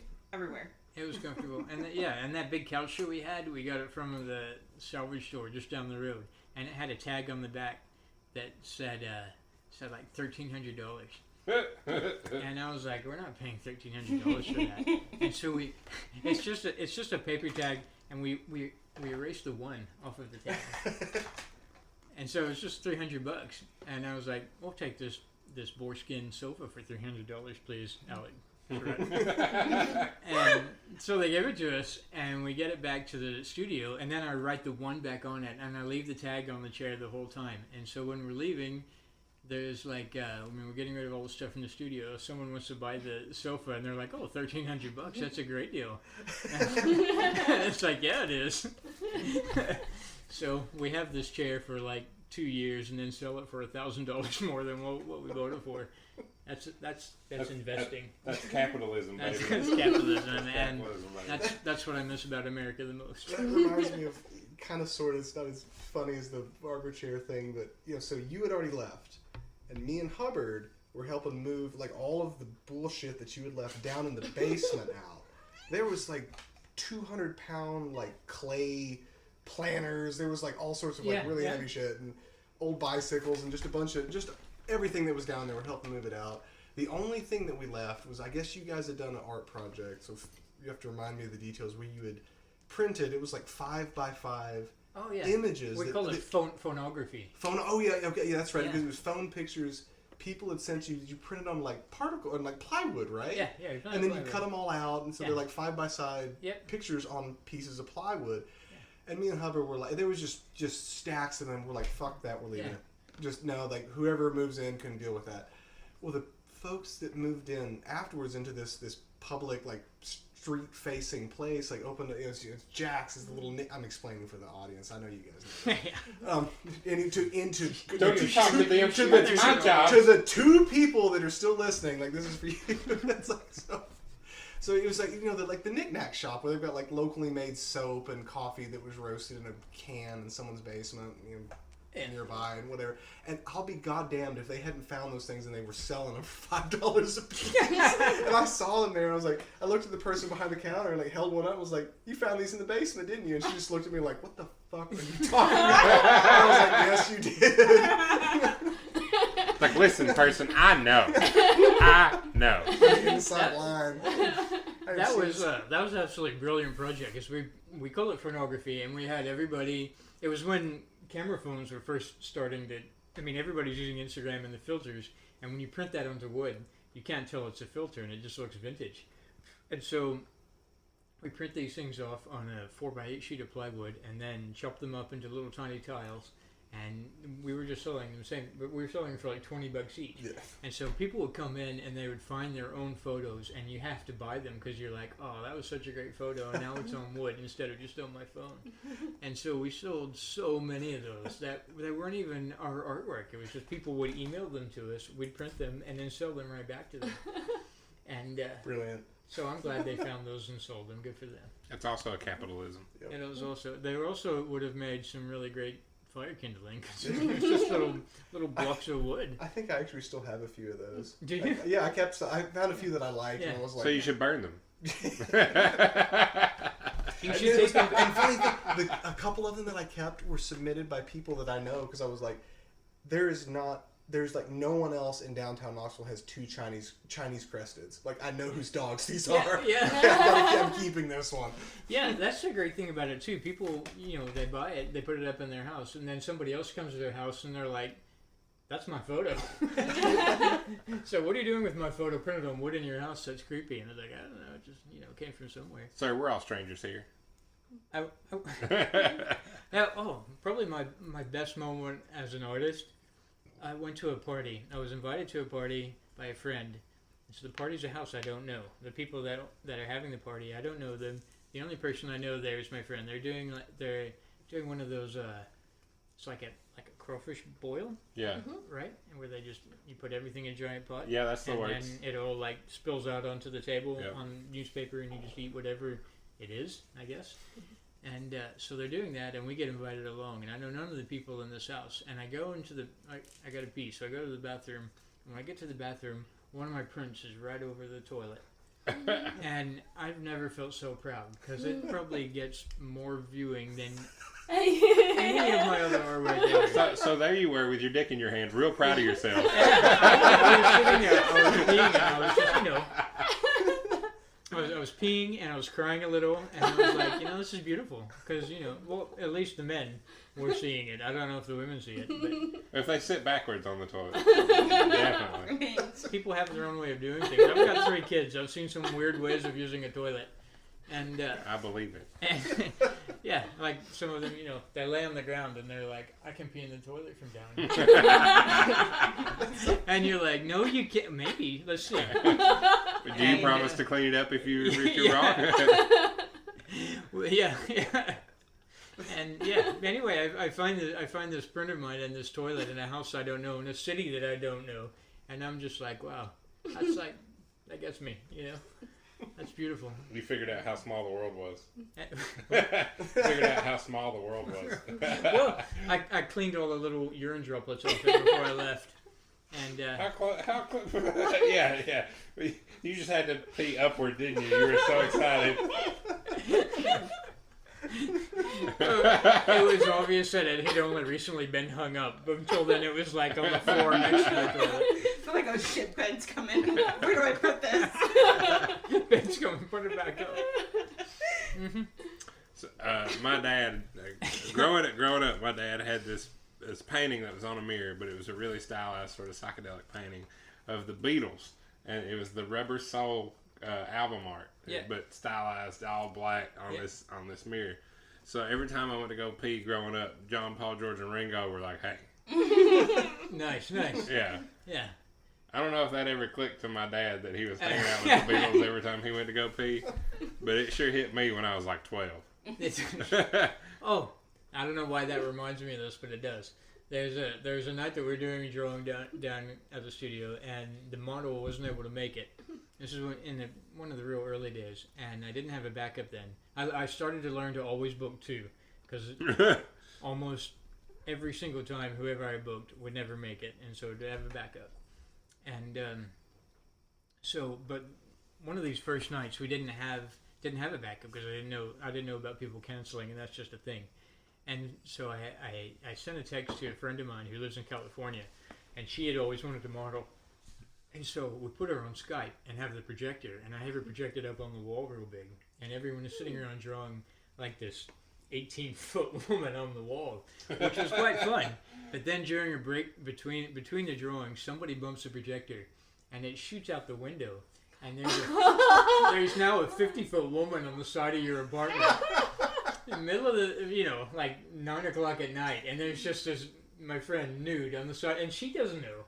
I mean, she's just standing in her living room waiting for everybody to come back from having a beer, and I was pretty embarrassed about that. I never told her.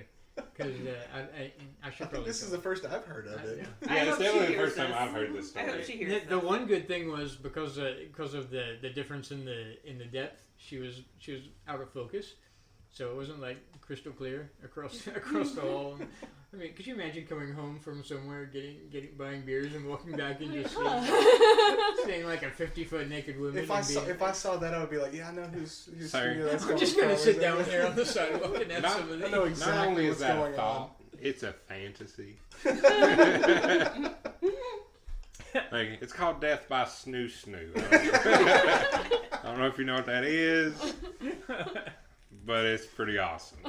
Yeah, it was definitely a different experience, and I felt like kind of a jerk for that, but also it cracks me up when I think about it, because I don't think that she would care. In fact, I think she would probably find it quite stimulating to know that she was 50 feet naked on the side of a Knoxville apartment building. Yeah, residential building.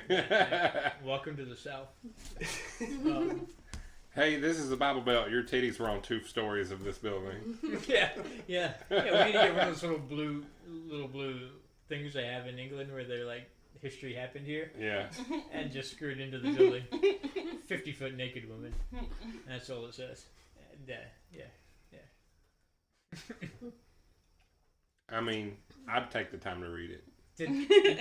Did the drones ever stop coming? Buzzing your bathroom? Eventually, finally those guys moved out. That's when you, yeah. You said they would just show up as soon as you get out of the shower. The drone would slowly lift up. No, I think that's why they left. Is I would just sans towel, walk into my living room bare ass naked, motherfuckers. You're gonna fly a drone outside my window. You're gonna pay the price. You give them the old helicopter. The only helicopter was outside the window. I made my point. Sir, I see your drone, and I raise you 1 helicopter. You should have opened the window, not the curtains, but the actual window, and tried to lure it inside. Free candy, come here. Come on. You know you want this. You flew up here. Now fly in here. Come helicopter with me. I really was naked in my living room one time, midday after a shower. I think I don't know, worked out or something, and took a shower, and I was looked out the window, and there's a fucking drone. I was like, you've got to be shitting me. You're right, I don't shower. Yeah, I was just naked. I took all my clothes off. Right, you're just running around being a heathen. Let's be honest about this. You're probably right. I told you, Ben, force of pure destruction. You can't just wink at me, is this normal? Yeah. You're next. I'm next. You're next. We've already established that I make up a lot of things when it comes to nature. Grover, Bigfoot, and things like this. So I'm not sure if your cat really just Hey man, if you can tell us how the tree moves, you should surely be able to avoid this cat. Yeah. That cat's obsessed with Beth. Look at it. Yeah. Draw me like one of your French girls. Hey. So, friends, we're at 2 hours and 2 minutes and 42, 43, 44. I'm probably going to need to call it a night. You're going to call it? I got to start making my way to the airport tomorrow. Yeah, you have to be responsible like an adult. I want to know, what kind of incentive can you toss out there to anyone that's still listening? Because I just want to know how many people are still here. You need a All website put up right. where people can log in and be able to say, I listened to the end, I get a free beer. I'll tell you what.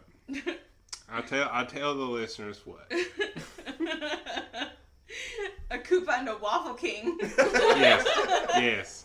If you listen to the very end of this episode and enjoyed any or none or all of it, you have a valid entry to me buying you one chocolate chip waffle from the absolute closest Waffle House. Slid right across the table. Slid right across the freshly buttered table. And I'll be damned. If the waitress doesn't butter this fucking table, I'll do it myself. She better call you hun or honey. At least. Sweetie. Something.